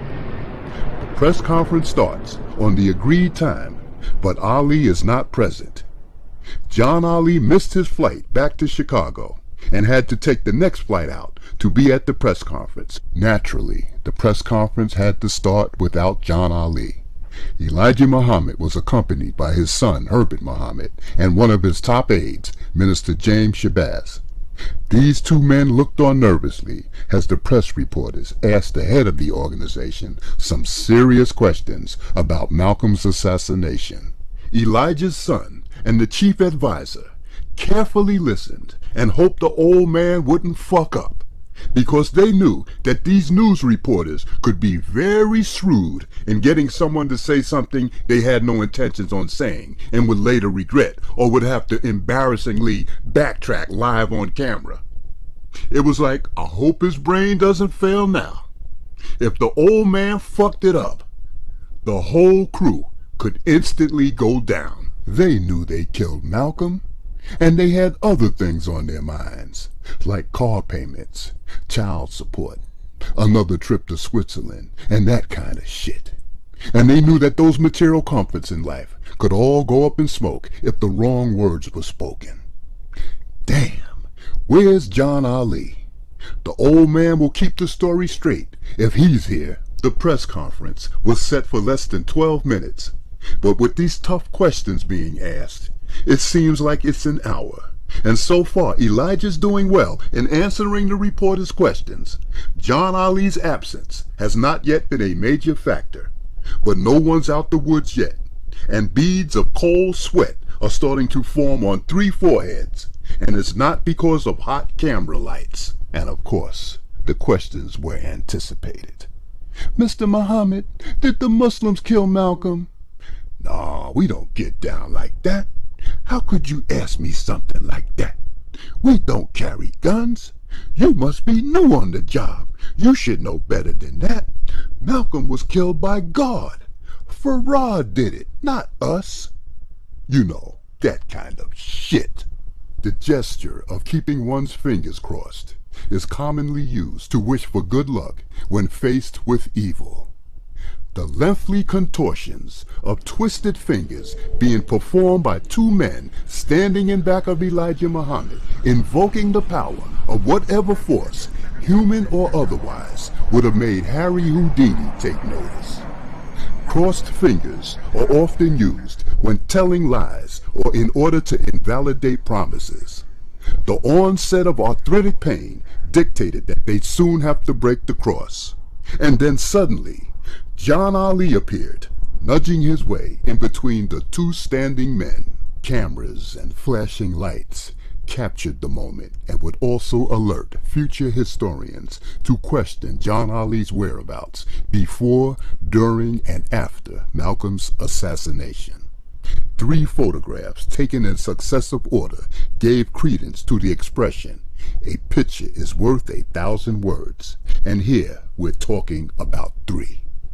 These photographs clearly demonstrate that John Ali's tardy arrival at the press conference supports a new theory.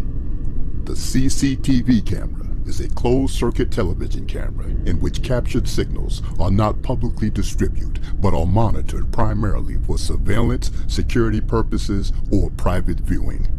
CCTV relies on strategic placement of cameras and observation of the camera's input on monitors somewhere. These cameras gain the designation closed circuit to indicate that access to their content is limited by design only to those able to see it.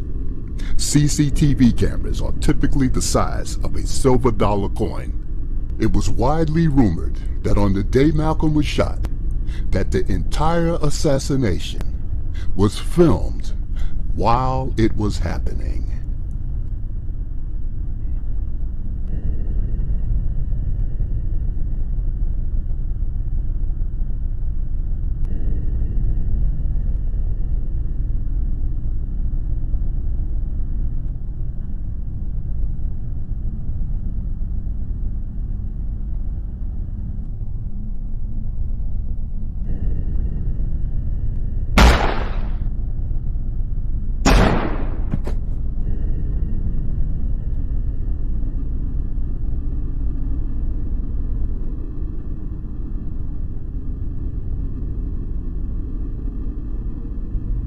Also captured on film was the attempted escape of Talmadge Hayer, who was nearly pulled apart by Malcolm's followers. This amazing footage also reveals the presence of William Bradley, who has a copy of Muhammad Speaks in his coat pocket. Bradley is the man who fired the shotgun at Malcolm. Bradley, knowing that Hayer was injured badly, has no choice but to go for the body wrap, Velcro tied to Hayer's waist. If Malcolm's followers retrieve the contents of the body wrap, the whole thing could implicate many people, including some of Malcolm's people who were in on the plot. This slowed down footage shows Bradley retrieving the body wrap off of Hayer's waist. The body wrap is highlighted with yellow and orange superimposed colors.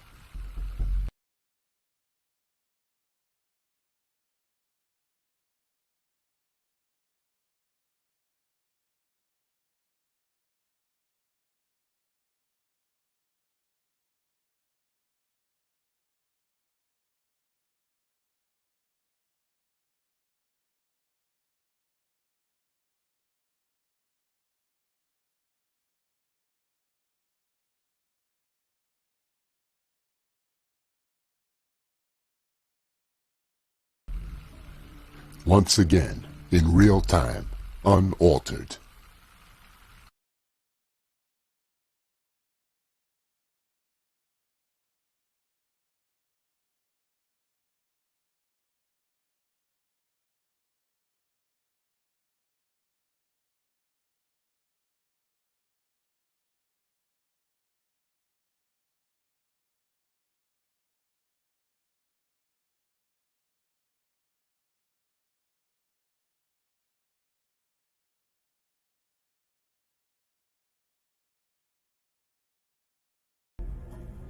Seven of the 12 shotgun pellets from the first blast ripped into his heart, shredded his aorta, as crimson red-colored blood flowed like water from a broken faucet pipe, dripping and flooding into internal cavities, marinating and saturating body and soul.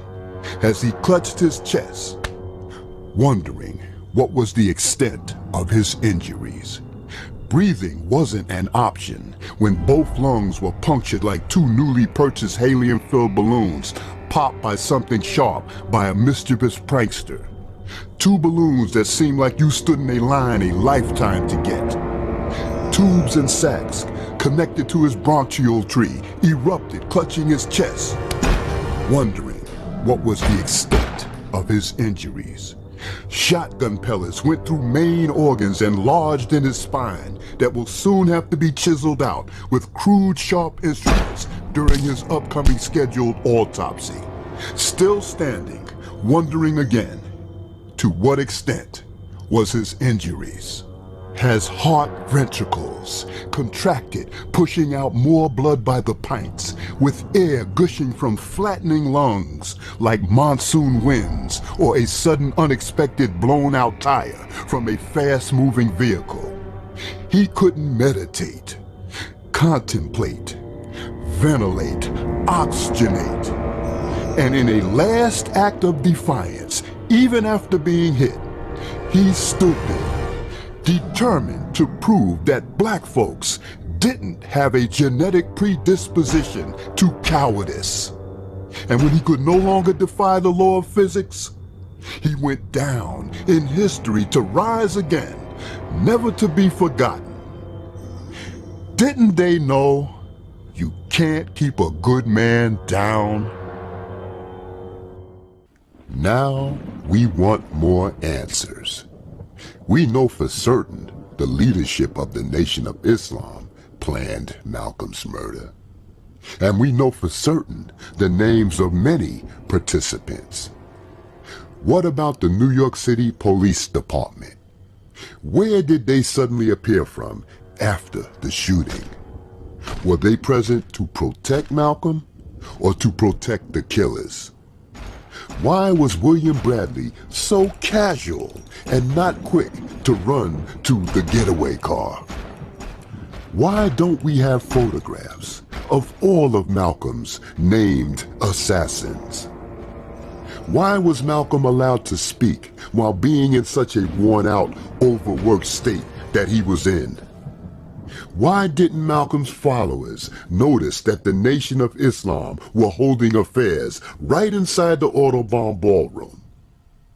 Who had Malcolm's back? What was in that body wrap? Was it airline tickets? Keys?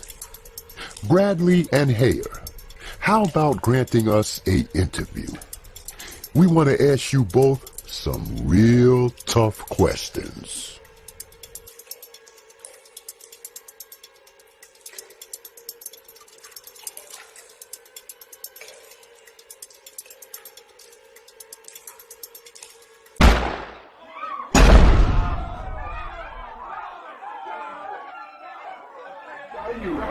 Muhammad Ali.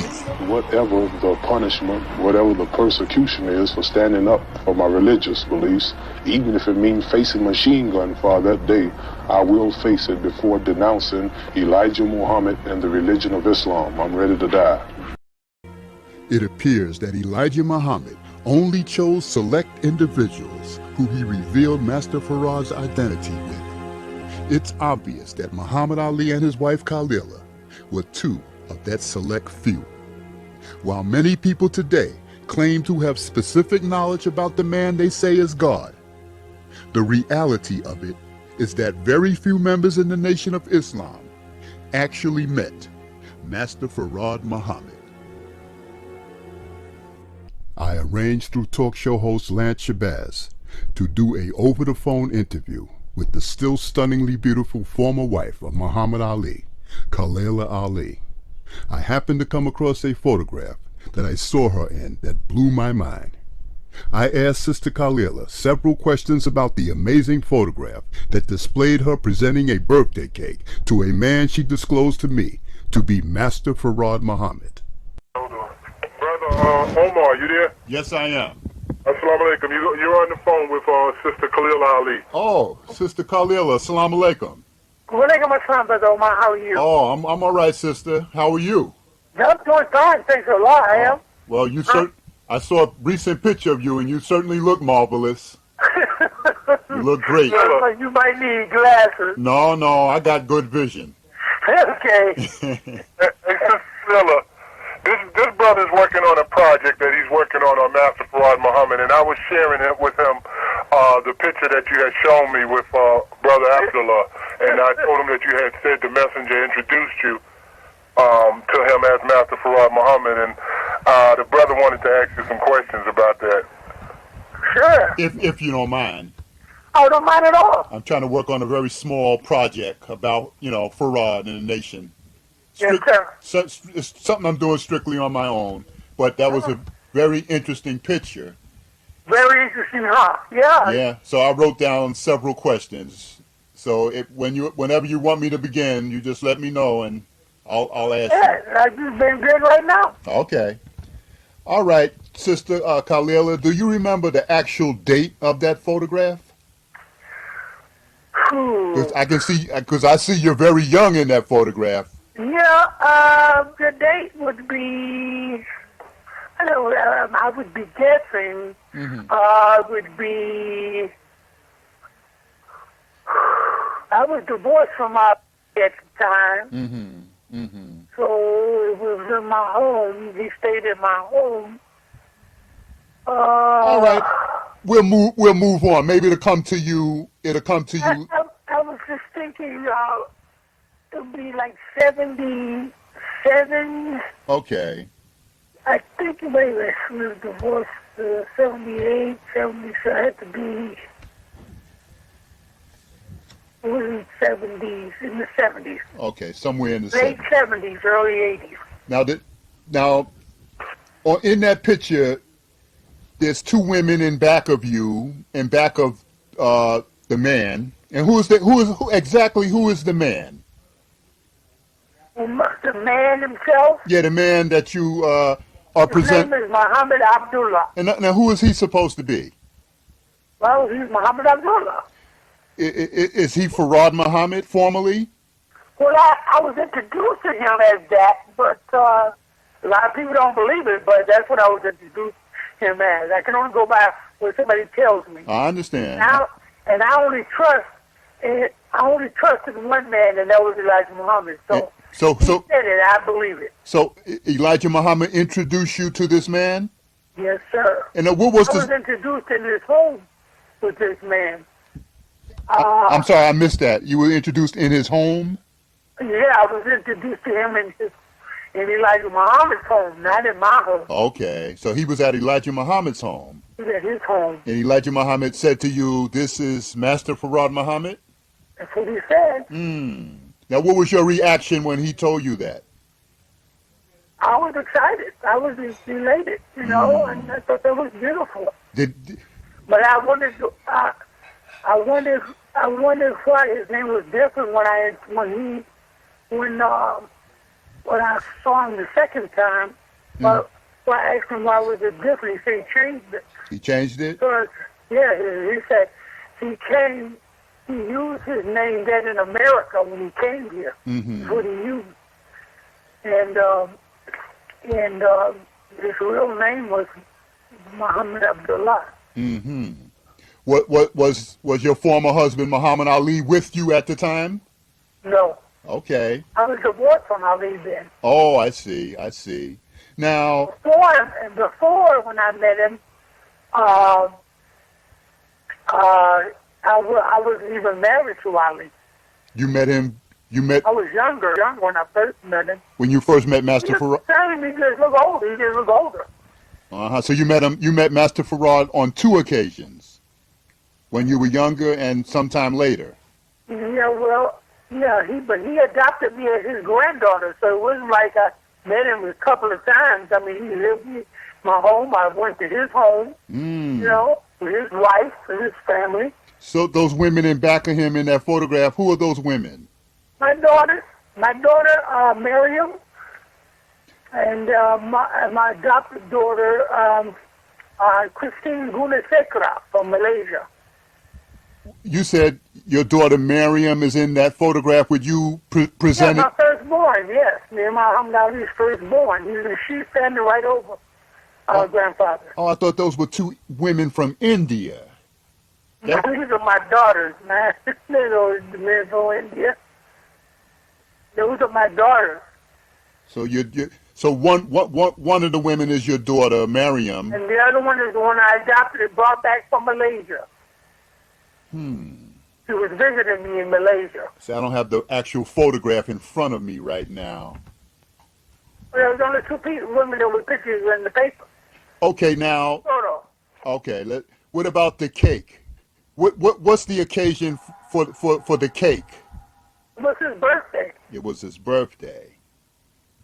I made a cake. You made that cake? I made the cake. Let me ask you. Carrot. It was a carrot cake. It was carrot cake? Yep. I hear that. The traditional Muslim carrot cake. That's right. I hear you. Yes, sir. Did you ever hear him speak several languages? He speaks about 7 languages. Did you actually hear him speak any other languages? Of course, my dear brother. Is there any, do you have more pictures other than that one picture? Any other photographs that you might be able to? No, not with me, no. No, not with you. Where would they be, sister? The photographs. Well, these are the same pictures that was in my house. I didn't take a lot of pictures with him. I just never thought of taking a lot of pictures with him. I just took that one because it was his birthday. I don't have a whole lot of pictures. I don't even have a picture of me and Elijah Muhammad. I never thought to take any with him. Now, what about? I was too excited. I understand. Now, what about? Did you speak to him on the phone several times, Farad? No, because he adopted me as his granddaughter when he first met me. He said, "This is one I'm going to adopt as my granddaughter." And he writes letters to me, and he'll say, "This is your grandfather," so and so and so. Do you still? He would write letters. Do you still have those letters, Sister Kalila? I have my letters. Yes. What? I have my letters. Could I possibly see? Could I see one? Could you? I don't have those with me, though, brother. I don't have that with me. Hold on for 1 minute. Hold on. Wonder where she would have them if she doesn't have them with her. Where would they? Probably in Florida. Hello? Oh, yes, Sister Kalila. I'm sorry to keep you waiting. That was my daughter. Okay. Calling me from Chicago. I hear you. So you want to continue? Sure, go ahead. Okay. Now, did Master Farad speak with an accent? What was his dialect like? The sound of the tone of his voice. I'm gonna be honest with you. He told me he was born in Karachi, Pakistan. So he had a Pakistani kind of accent. But he can speak his language is Urdu, and he can speak Hindi, and he can speak a lot of other languages. But he has the Pakistani accent. Like a lot of Pakistanis in this country now. We know how they sound. Exactly. That's the way he sounds. Okay, the typical Indian type of. Yeah. But sometimes he can speak. When he speaks English, he can speak as clear as we do. He can speak as clear without a dialect. He was very good. He was a master of all languages. Now, what about? He can speak. I've heard him speak just as clear as I do. I hear that. Now, what about your former husband, Muhammad Ali? Did Muhammad Ali ever meet Master Farad Muhammad? Not with me. Not with you. Maybe through Elijah Muhammad on his own. If he met him, I wouldn't know about it. Because I've never seen him with him. Okay, I hear that. Oh. I hear that. I wanted to ask you, Sister Kalila, can I use that photograph with you presenting the cake to your grandfather in the film that I'm trying to make? Can I use that photograph? Sure you can. Why wouldn't you? I have permission. It's a matter of history. Why wouldn't you? Of course, you have my permission. And I would like to, put your name, under the photograph and describe that photograph in my little film that I'm working on. So, I would. Mind. You don't mind? No. Okay, that's fine. All right, let's continue, sister. What ultimately happened to the man in the photograph has Farad Muhammad, also known as Muhammad Abdullah? What ultimately happened to him? Well, he passed away. Passed away. Did you go to the funeral? No, I couldn't go at the time. I was out of the country. Okay. That happened. And I'll come back, and I find out when I come back it was an after fact. Did you? But I had letters from I had letters from grandmother, his wife. Apparently, the late Elijah Muhammad only let a few select people whom he could fully trust meet Master Farad Muhammad. The late boxing champion Muhammad Ali was another person who was in constant contact with Master Farad as early as his first fight with Sonny Liston. Ali spoke to Farad on the phone on a daily basis. Great, I don't have a mark on my face, and I upset Sonny Liston, and I just turned 22 years old. I must be the greatest. I told the world, I talk to God every day. If God's with me, can't nobody be against me. I shook up the world. I told God. I told the real God. I talk to God every day. If God's with me, can't nobody be against me. It is painful to think that Master Farad was watching from afar the escalating family feud between his once assistant, Elijah Muhammad, and Elijah's once faithful servant, Malcolm X. A family feud that led to one man's murder. If Master Farad truly had any power, perhaps he should have stepped in and prevented Malcolm's assassination by calling time out between the fighting men. To think that throughout all history's chaos that black people had to endure since Farad's supposed disappearance, Farad was right here in the United States all along. It's enough to send chills down one's spine. Some may argue that Farad did the best he could in raising the consciousness of black people to the evils of white America. He was indeed incarcerated for his revolutionary manifesto in the past. If he came forward to step in between his two feuding students, would there be a price to pay? By remaining silent and not acting as peacemaker, he could avoid the charge of being an accessory to murder, and again, put behind bars. Playing God can literally put you between a rock and a hard place. Barry Gothard, a journalist, became an aide to John V. Lindsay, mayor of New York, in 1965.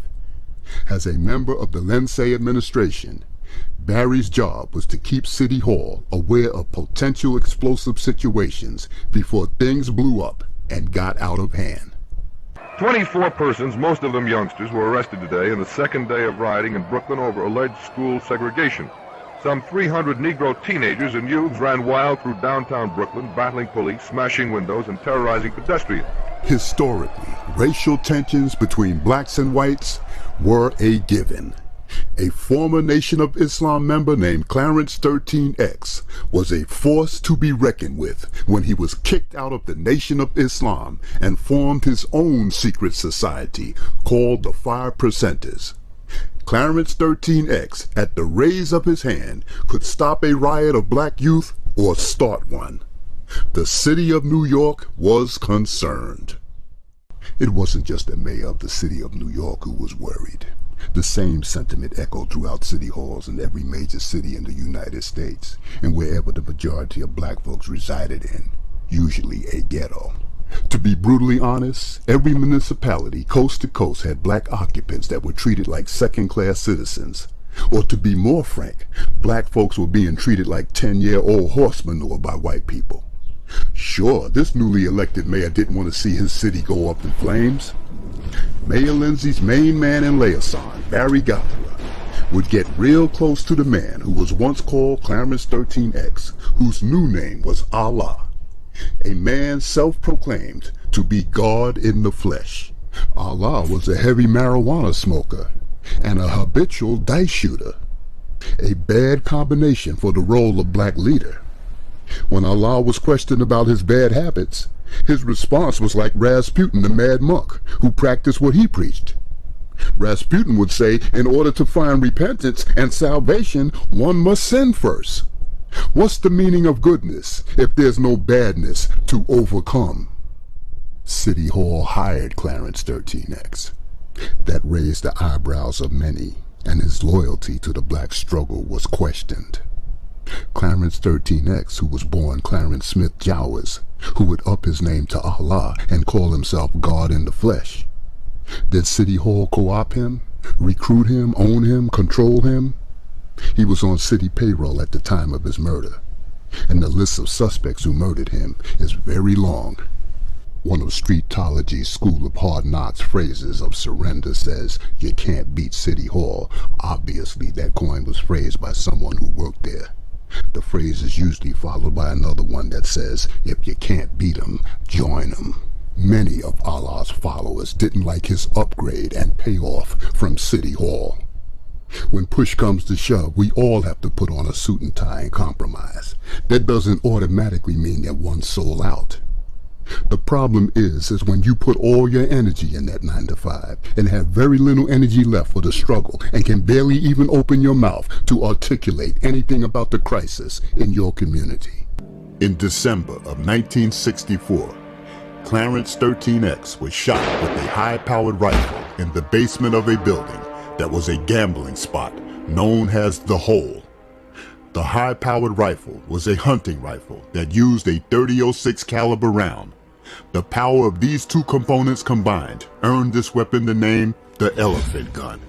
And though the bullet from this rifle had Clarence's name on it, Clarence survived the shooting.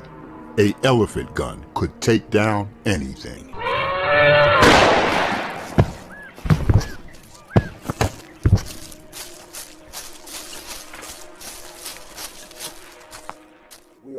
I always heard during that period in the early 60s that the father couldn't die, that he was invincible, and that and the major thing that happened that proved that is when he was shot in 64 and survived the shooting, and they said that he was shot by an elephant gun. So we believe that he had these super powers, these powers beyond imagination, and that even made us even more attracted to him. When it came to discipline, he didn't have it.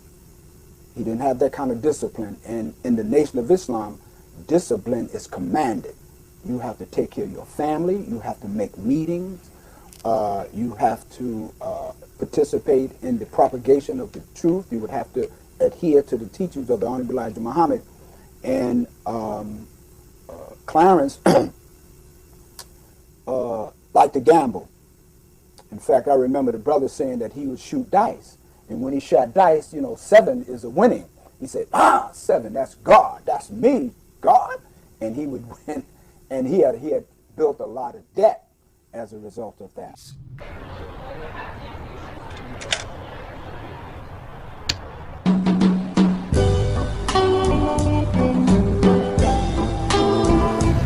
Good music on the jukebox always set the backdrop for the relaxing atmosphere.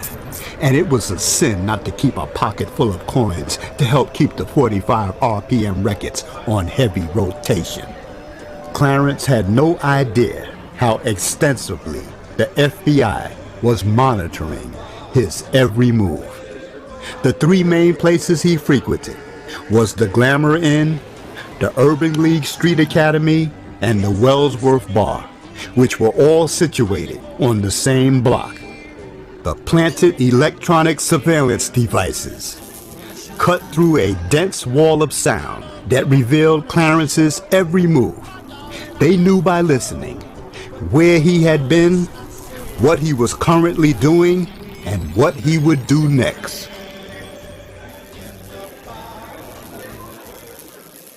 When Clarence 13X Smith designated himself Allah, incorporating into himself the qualities of the divine God, the Muslims were upset.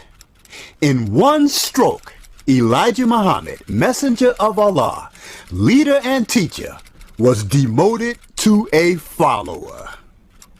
He had been shot in the chest in 1965 during a crap game. Allah was constantly gambling, and he was not a good loser. He kept himself surrounded by 5%ers, and when he lost, they would guerrilla the winners to get Allah's money back for him. Most people who gamble with Allah, sooner or later, had it in for him. He recovered from his wound and told people that henceforth, no one could kill him. He had been saved in order to lead his people. God brought me back to life to show his children the way, he said.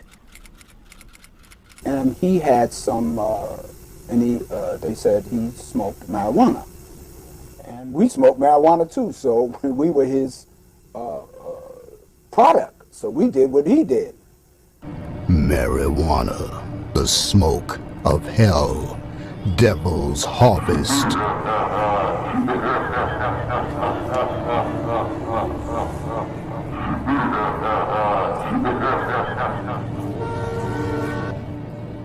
Laughter and tragedy are often two sides of the same coin, and it's a thin line between culture and confusion. For a people forcibly removed from their homeland and winging it without an instruction manual, the use of marijuana for recreational purposes did not help an already lost people's navigation through hostile territory. Sure, its use dated back to more than 12,000 years, but under the white man's laws, the hard facts were that the 1914 Harrison Narcotics Act prohibited the possession of narcotics, imposed draconian laws on captive subjects, and sooner or later they are bound to rise up and challenge an authority that they may not respect. Clarence 13X would defy many other restrictions placed on him. Clarence's defiance clashed with both friends and foes. It is still a mystery today in 2014 as of what was the real cause of Clarence 13X's demise.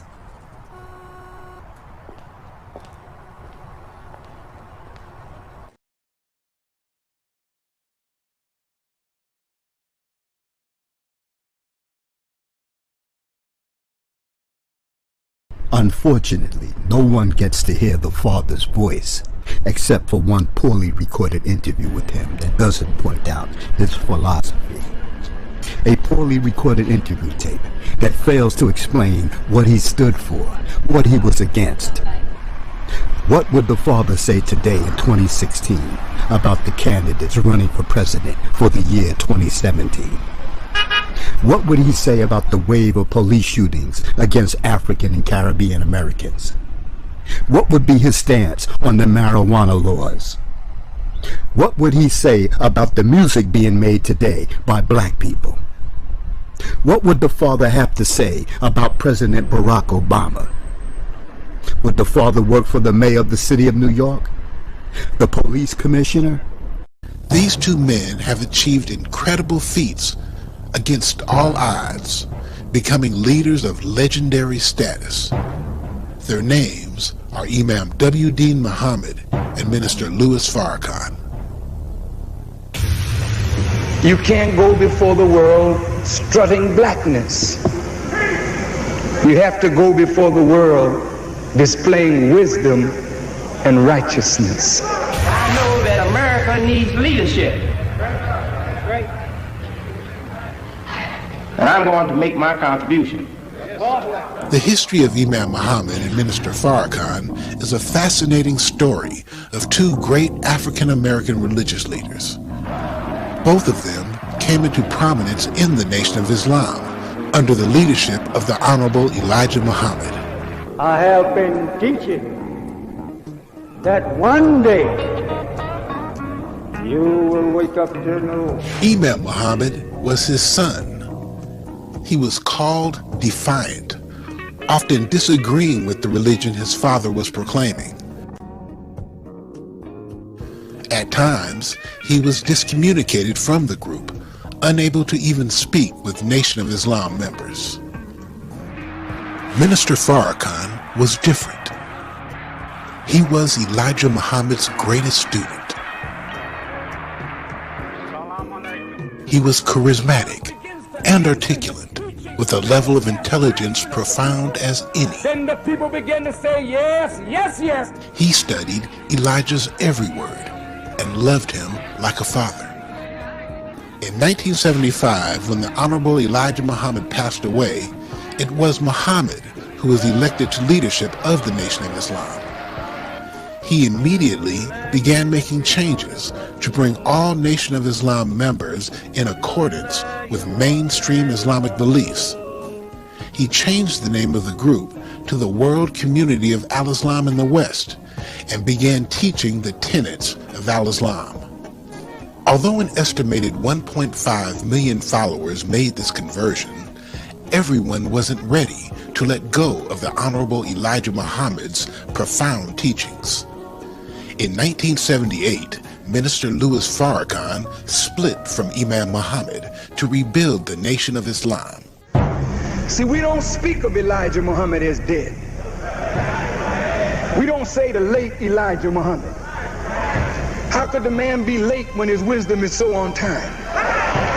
His success would be overwhelming.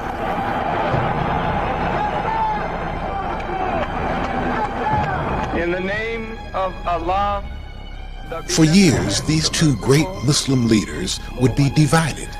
Muslims believe in the oneness of God, the oneness of society. Each in stark contrast to the other. That kills our grandmothers, kills our babies, shoots us down. Still, they shared a common thread. We are raised up to show the world what righteousness looked like. Yes, sir. A bond that could never be separated, no matter the differences, no matter the time. In February 2002, these two great leaders came together in Los Angeles, California. Fittingly, it would be at Juma prayer during Savior's Day weekend. Thousands would be in attendance as Imam W.D. Muhammad would lead a historic Juma prayer. The two leaders would join in Salat, Assalamu alaikum wa rahmatullah.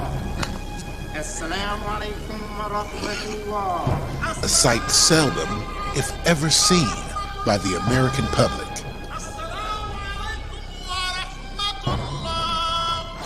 Following the service, each of these leaders would address those in attendance, showing a powerful display of respect and solidarity.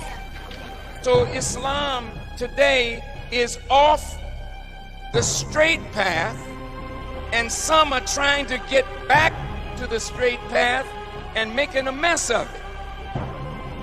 And they're making a grotesque image of what Islam really is.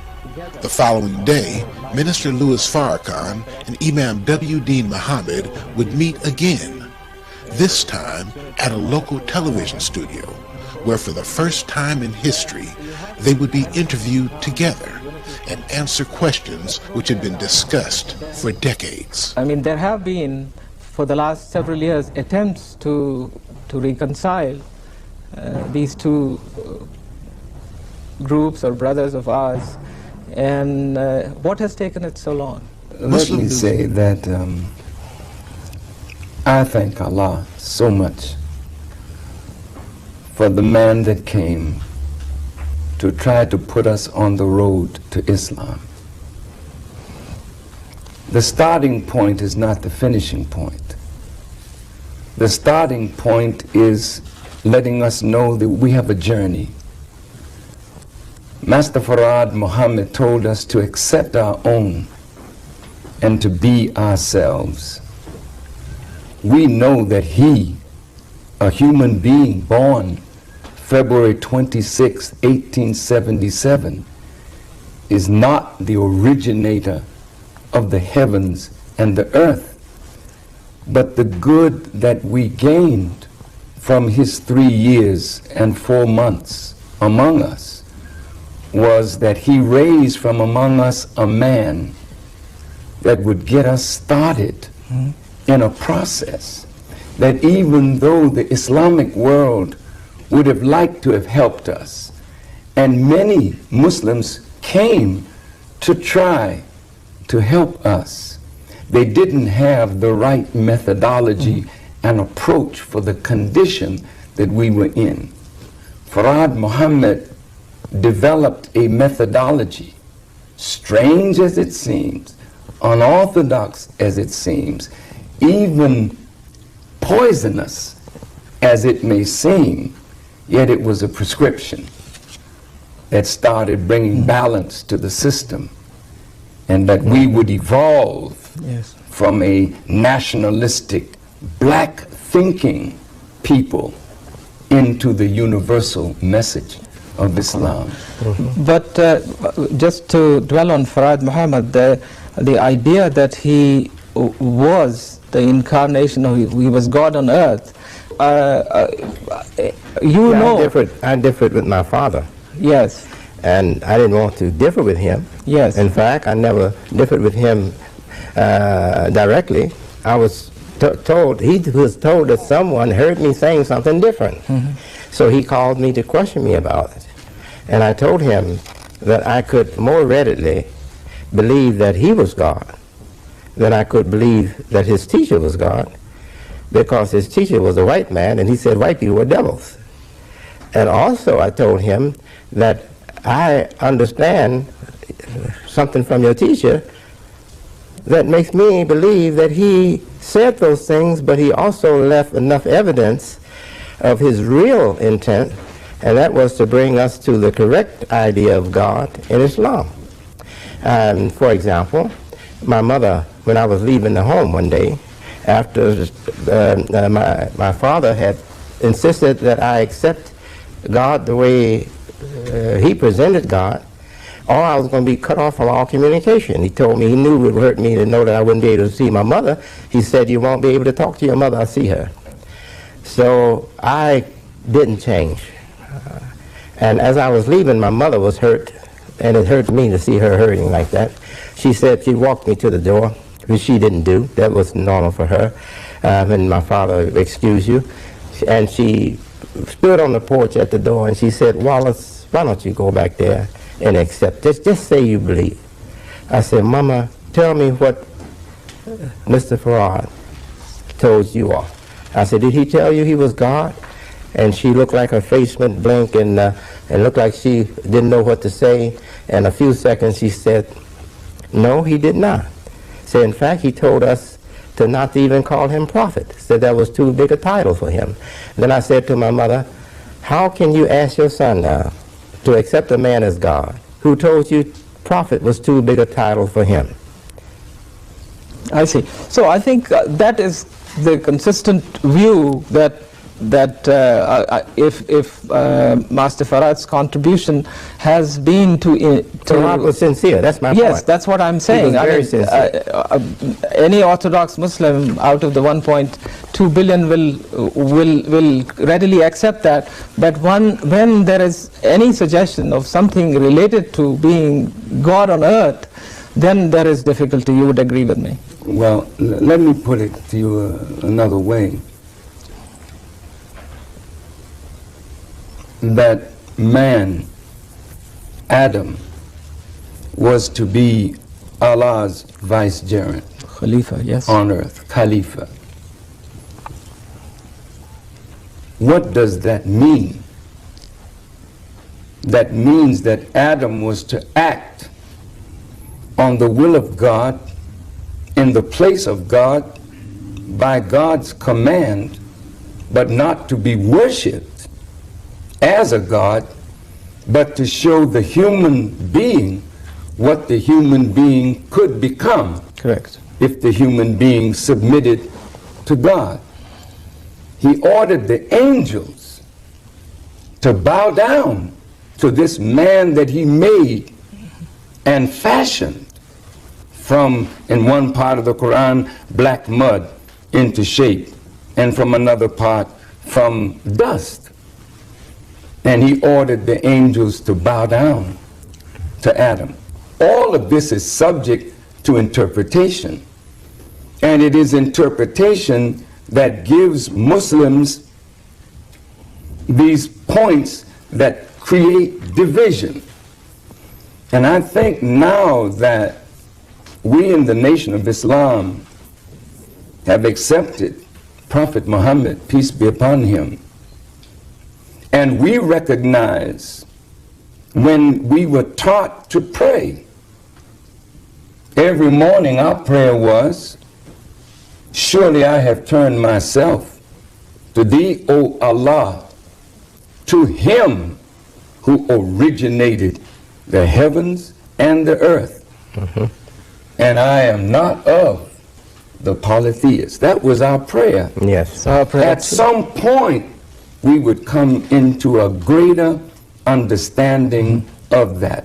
And I would say that we are like children who don't really know God, but know Him through a mom and a dad. But as we mature, we see our mother and our father in perspective. And as we mature, we see Master Farad Muhammad and the Honorable Elijah Muhammad and Prophet Muhammad and all the prophets in perspective. About Colin Ferguson, the man who shot a Jamaican black male who shot 6 people on the Long Island train. Mr. Muhammad speaks. Where they set black inmates up in these jails and penitentiaries, and in particular there in Nassau County, and pulled all the black officers out and the black inmates so they could jump on Brother Colin Ferguson, because they were mad with him for catching the Long Island train and killing all them white folks. I love Colin Ferguson.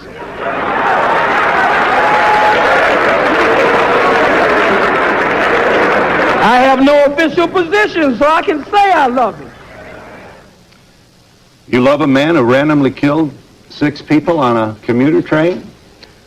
I love Colin Ferguson just as much as the masses of white Americans love General Schwarzkopf, General Westmoreland, General Patton, General MacArthur, and Eisenhower. America awards her killers, and they get ribbons and stripes and bars. I'm sensitive to the pain and suffering of the loss of life on that train, but I'm one of the rebellious slaves. And so when black people stand up out of pain and suffering and frustration, I understand after 500 years. You also, you talk about the response of some African Americans to, for example, the book which attempts to prove that the Jews were involved in the slave trade. I'd be happy to let them see that. You talk about when white folks can't defeat you, you said in your speech at Kane, they'll always find some Negro, some boot-licking, butt-licking, buck-dancing, bamboozle, half-baked, half-fried, sissified, punkified, pasteurized, homogenized nigger that they can trot out in front of you. I would ask you, Mr. Muhammad, is Jesse Jackson a boot-licking, homogenized nigger? To the best of his ability, I believe he tries every day to be that. Here you are mocking Jesse Jackson at a speech, I believe this is Howard University. Roll the tape. Oh, boot-licking, buck-dancing, scratching, shuffling, messy Jesse Jackson. You keep.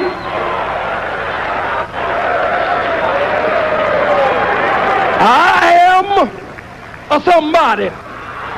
I am a somebody. Keep hope alive. I am a somebody. I don't rightly know who the hell I am, but I am somebody. Here is just one of the comments that provoked the Anti-Defamation League to take out a full-page ad in the New York Times and other newspapers. What the ADL did essentially was publish in the New York Times some of the things that you said. Here's a part, this is an audio tape, of part of your speech to Kane College last November that created such furor. Khalid Muhammad speaking. The hook-nosed, bagel-eating, locks-eating, imposter perpetrating a fraud, Johnny-come-lately, just crawled out of the caves and hills of Europe, wanna be you.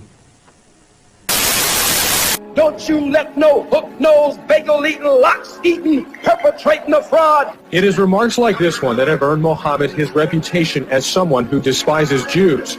Everywhere he goes, the former spokesman for the Nation of Islam stirs angry emotions. Muhammad blames Jews for hindering the progress of African Americans. He has been denounced by President Clinton, other black leaders, and even Louis Farrakhan himself. Minister Louis Farrakhan and the Nation of Islam claim they are moving toward moderation and increased tolerance. Minister Farrakhan spoke in Washington this afternoon. Recent events surrounding the remarks by one of my ministers is causing intense concern among many people. Brother Khalid Abdul Muhammad spoke at Keene College. During the speech, Brother Khalid made remarks that were not consistent with the proper representation of the Honorable Elijah Muhammad, his teachings and guidance, myself, and the Nation of Islam. I found the speech, after listening to it in context, vile in manner, repugnant, malicious, mean-spirited, and spoken in mockery of individuals and people, which is against the spirit of Islam. While I stand by the truth that he spoke, I must condemn in the strongest terms the manner in which those truths were represented. He has been denounced by President Clinton, other black leaders, and even Louis Farrakhan himself. I therefore have dismissed Brother Khalid from his post as minister, representative, and national assistant until he demonstrates that he is willing to conform to the manner of representing Allah, the Honorable Elijah Muhammad, his truth, his guidance, aim, and his purpose for us in America in a manner that would be pleasing to Allah, his messenger, myself, and the nation. I believe with all of my heart that the white man is the devil, and I must teach that he is the devil. I cannot back down from that. I must teach that he is the devil. Whether you like me or not, whether you accept me or not, whether you condemn me or not, whether you suspend me or not, the goddamn white man is the devil, and I will teach it from the cradle to the grave. Always teach it. I have an internal and secret document put out by the Civil Rights Division of the Anti-Defamation League this January. This document reveals their strategy for dealing with Louis Farrakhan and the Nation of Islam. The ADL raises the question, does Farrakhan's acceptance by the mainstream black community represent a newfound tolerance for anti-Semitism which the ADL must fight with every weapon at our disposal? What do these weapons include? Black people who pretended to be close to me started running from me. These Negroes who play hard. But when the cracker comes on the scene, they punk out. Scared of what the white folks gonna say. What the Jews gonna say. In 1989, over a decade after the demise of Huey Newton's Black Panther Party, the new Black Panther Party was started in Dallas, Texas. A local radio talk show producer resurrected the name and gathered a group of blacks who took up shotguns and marched against a school board official who used a racial slur against black students. The new Black Panther Party was started when there was no Black Panther Party. It was started by Brother David Foreman and Brother Aaron Michaels in the late 1980s. Black gunpowder. Because they believed in the Panther. They believed that the struggle that Huey Newton and Bobby Seale, who founded the Black Panther Party in the 1960s, should be continued. And that the spirit of liberation, the spirit of revolution, and the program of self-defense and community development should live on.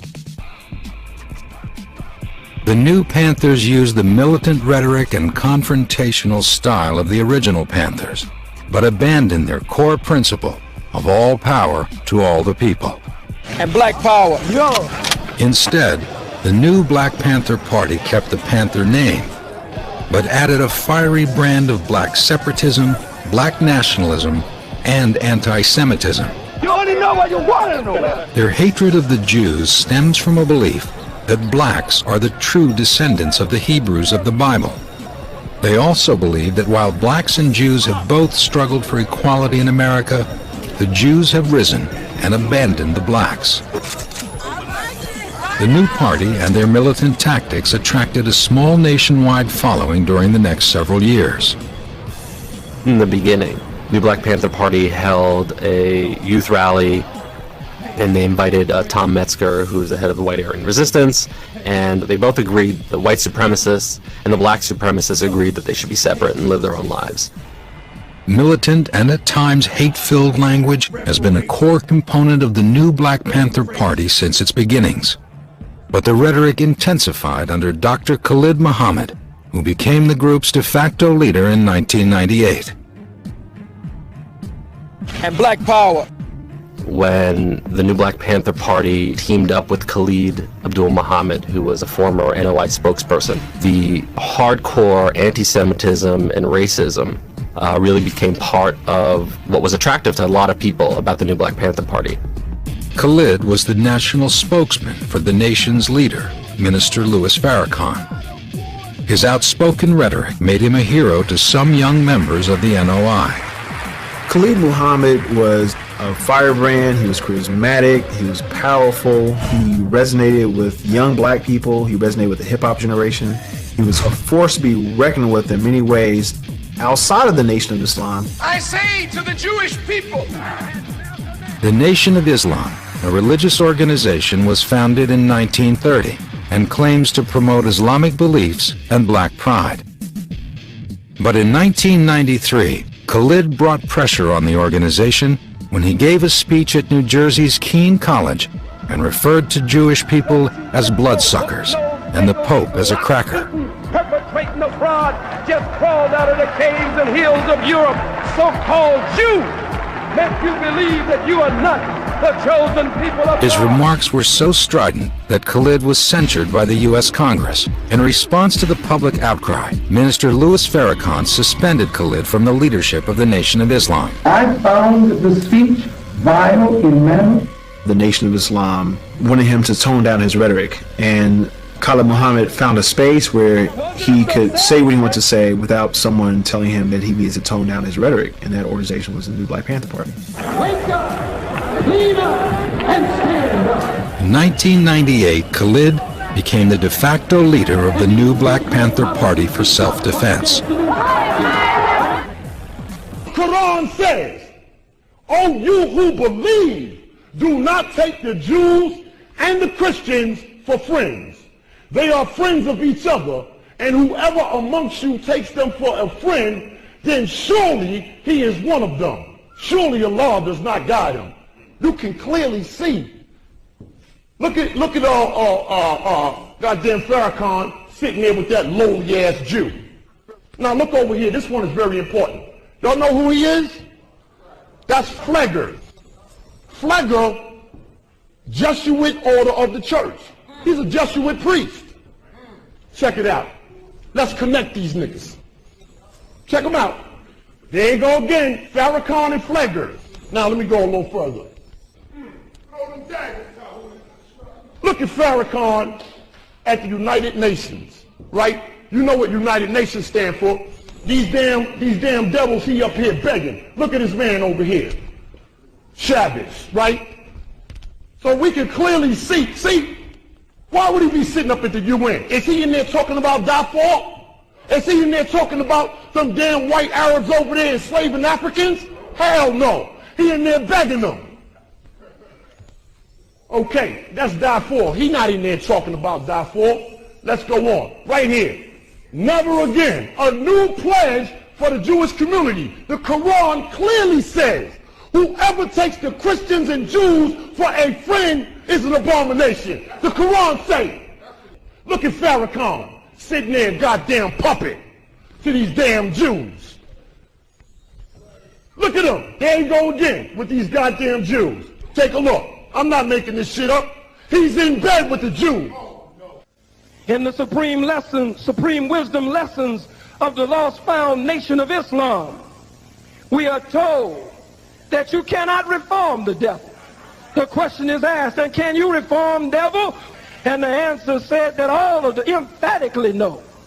What did it say? No.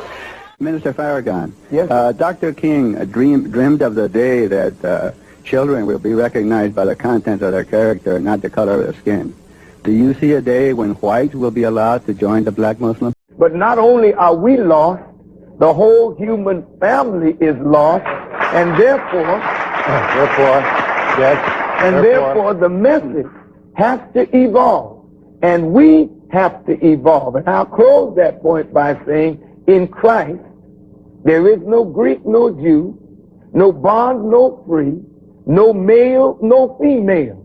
This means that we all are going to have to grow out of rabid nationalism, sexism, racism, materialism in order to claim Jesus Christ as our Lord and Savior. My dear father, the Honorable Minister Louis Farrakhan, when I was blind, deaf, and dumb, you came after me and lifted me up from the graveyard of the white man's ignorance. And as it appears that you have deviated from the path of the most honorable Elijah Muhammad, it is my divine duty to come after you with the truth of Elijah Muhammad as you came after me. You're not going to save this beast.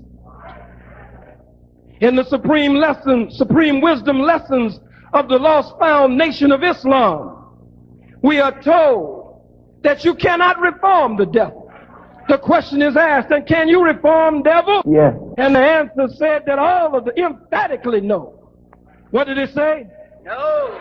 It says emphatically no. There are some white people who want to escape that history and try to be better than their fathers. I don't fault them for that. Oh, dear Father, have you forgotten the lesson? The lessons say emphatically no. It says all of the prophets have tried and none of them were successful. We all are going to have to grow out of rabid nationalism, sexism, racism, materialism in order to claim Jesus Christ as our Lord and Savior. Not only are we lost, the whole human family is lost, and therefore the message has to evolve, and we have to evolve. And there are some white people who want to escape that history and try to be better than their fathers. I don't fault them for that. Who do you think you are that God has come to destroy this goddamn bastard and you will get in the way to try to save this bastard? Yes. Hell no. Hell no. You get in the way of God's wrath. Why wouldn't Jesus and Muhammad be honored with this multiracial presentation? Hell no. Hell no. If you notice, Phil, Muhammad started among Arabs. And then the message spread into Africa. And then into Europe. And then into Asia. So if you look at the world of Islam, it is not a world that is just black. It is black, brown, red, yellow, white, the whole human family. But your world isn't. Yeah, my world starts with the black man. But it doesn't end there. Hell no. Hell no. And I was saying that every day there are more and more Hispanics, Native Americans, Arab Americans, Asian Americans, and white Americans who are attracted to the message of Islam. They couldn't be attracted to a black message, but there had to be a black message to give us love of ourselves again, root in ourselves, but that was a medicine. But after you've accomplished the results, you don't keep taking the medicine. Critics are saying, oh, Farrakhan talking all this black talk and went over to this white man, L. Ron Hubbard. You know, all the prophets taught us to seek truth. From the cradle to the grave. He said, wherever knowledge is, you should seek to be a possessor of it.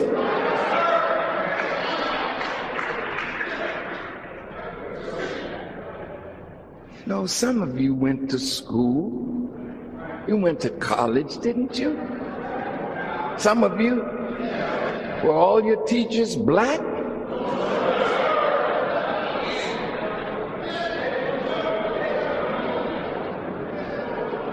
You didn't go there to join their race or their ethnic group, or to condemn them for being white or Asian or Hispanic or black. Therefore, the message has to evolve, and we have to evolve. Islam is magnificent. It's beautiful. We search the scriptures, as you will see and hear today, and we come up with wonderful teachings from the Honorable Elijah Muhammad, and God himself has guided us.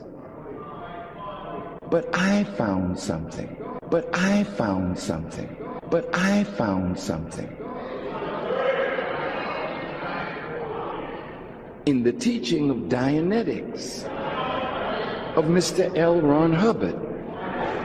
The characteristics of the white man is evil.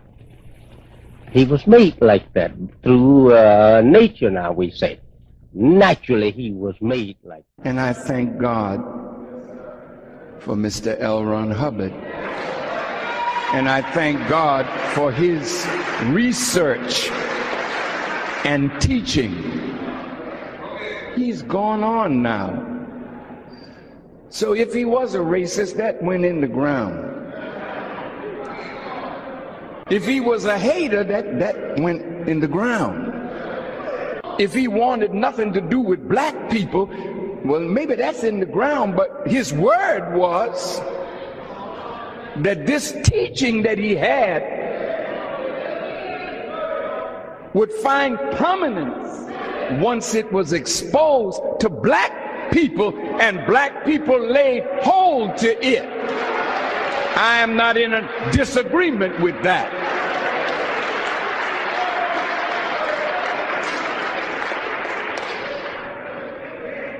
We are now inclusive of all members of the human family, but it started with the black man of America and woman who are in the worst condition of human beings. So you have white America in your organization? Some, yes. We have Hispanics, we have Native Americans, we have some Asians now in the Nation of Islam. He won't forgive Khalid Muhammad, but he'll let a goddamn Jew kiss him in his goddamn mouth. Huh? I didn't make that shit up. I'm just bringing you the facts. Hell no, I will never go along with it. Hell no, I will never go along with it. I will never go along with it. When you tell them to stop calling the white man the devil, a whole generation has grown up that did not know that the white man was the devil. Another generation has gone to sleep that used to know that the white man was the devil. I will never go along. Black man cannot be a racist. A racist means to have prejudice plus power. You cannot show me where whites were in prison, where they were discriminated against, where they were denied opportunity against because of his words. His words were spoken out of pain and suffering for an oppressed people. They're two different standards. Black power! Black power! Black power! Black power! Minister Khalid Abdul Muhammad made his transition to the ancestors. Black power! Black power! Khalid died in 2001 of a brain aneurysm, but his teachings and beliefs still guide the new Black Panther Party. And he'll be the devil tomorrow. Black power! Dr. Khalid Abdul Muhammad will always remain our mentor and always remain our ideological standard bearer. He is the master teacher of black nationalism and Pan-Africanism and revolution in our midst, even though he's not here. It is our duty to carry his word and legacy on. He not only talked about it and talked the talk, he walked the walk. And he organized and stood up black men and black women, and he never cowed down in the face of opposition. On February 17, 2001, Khalid Abdul Muhammad died. The cause of death was said to be a brain aneurysm. A close friend of Khalid named Steve Coakley, who was an American political researcher, has lectured on Khalid Muhammad's sudden death and concluded that foul play was involved. Could Steve Coakley prove it? It's not what you know, it's what you can prove. Word on the street is that Steve Coakley could indeed prove his claims about Khalid Muhammad's demise, but Steve Coakley's life was threatened if he continued to lecture on Khalid Muhammad's death that Coakley said was murder. It's not what you know, it's what you can prove. I, Omar Shabazz, went to Khalid Muhammad's wake at the Unity Funeral Home in Harlem, New York. And when I walked up to Khalid Muhammad's open casket, I didn't want to believe my eyes. What I saw sent chills down my spine. It was apparent that the undertaker of the funeral home could do nothing on earth to get off the fixed, sardonic grimace of horror and pain that was locked on Khalid Muhammad's face. As I stared down at his face, the first thought that entered my mind was, oh no, somebody did something to him. The look of horror that was etched on Khalid Muhammad's face was grim and mocking. It was as if someone wanted to send a message to say, look what happened to him. It looked to be intentional. I will never forget the scornful look that was locked onto Khalid Muhammad's face. When I left the funeral home, I asked others if they agreed on what I saw, and they all agreed. A week later, when I returned to Harlem, I spotted on the street Queen Mother Dr. Dolores Blakely, who I saw seated inside the funeral home, seated close to Dr. Khalid's coffin, the day I attended the wake. She too agreed on what I mentioned to her about Khalid's bizarre appearance. Does anyone out there in YouTube land have a photo of Khalid Muhammad lying in state? A photograph of Khalid as he looked at his wake inside the Harlem funeral home will speak volumes. It's said that a picture can speak 1,000 words. We need to see a picture of Khalid Muhammad. It's not what you know, it's what you can prove.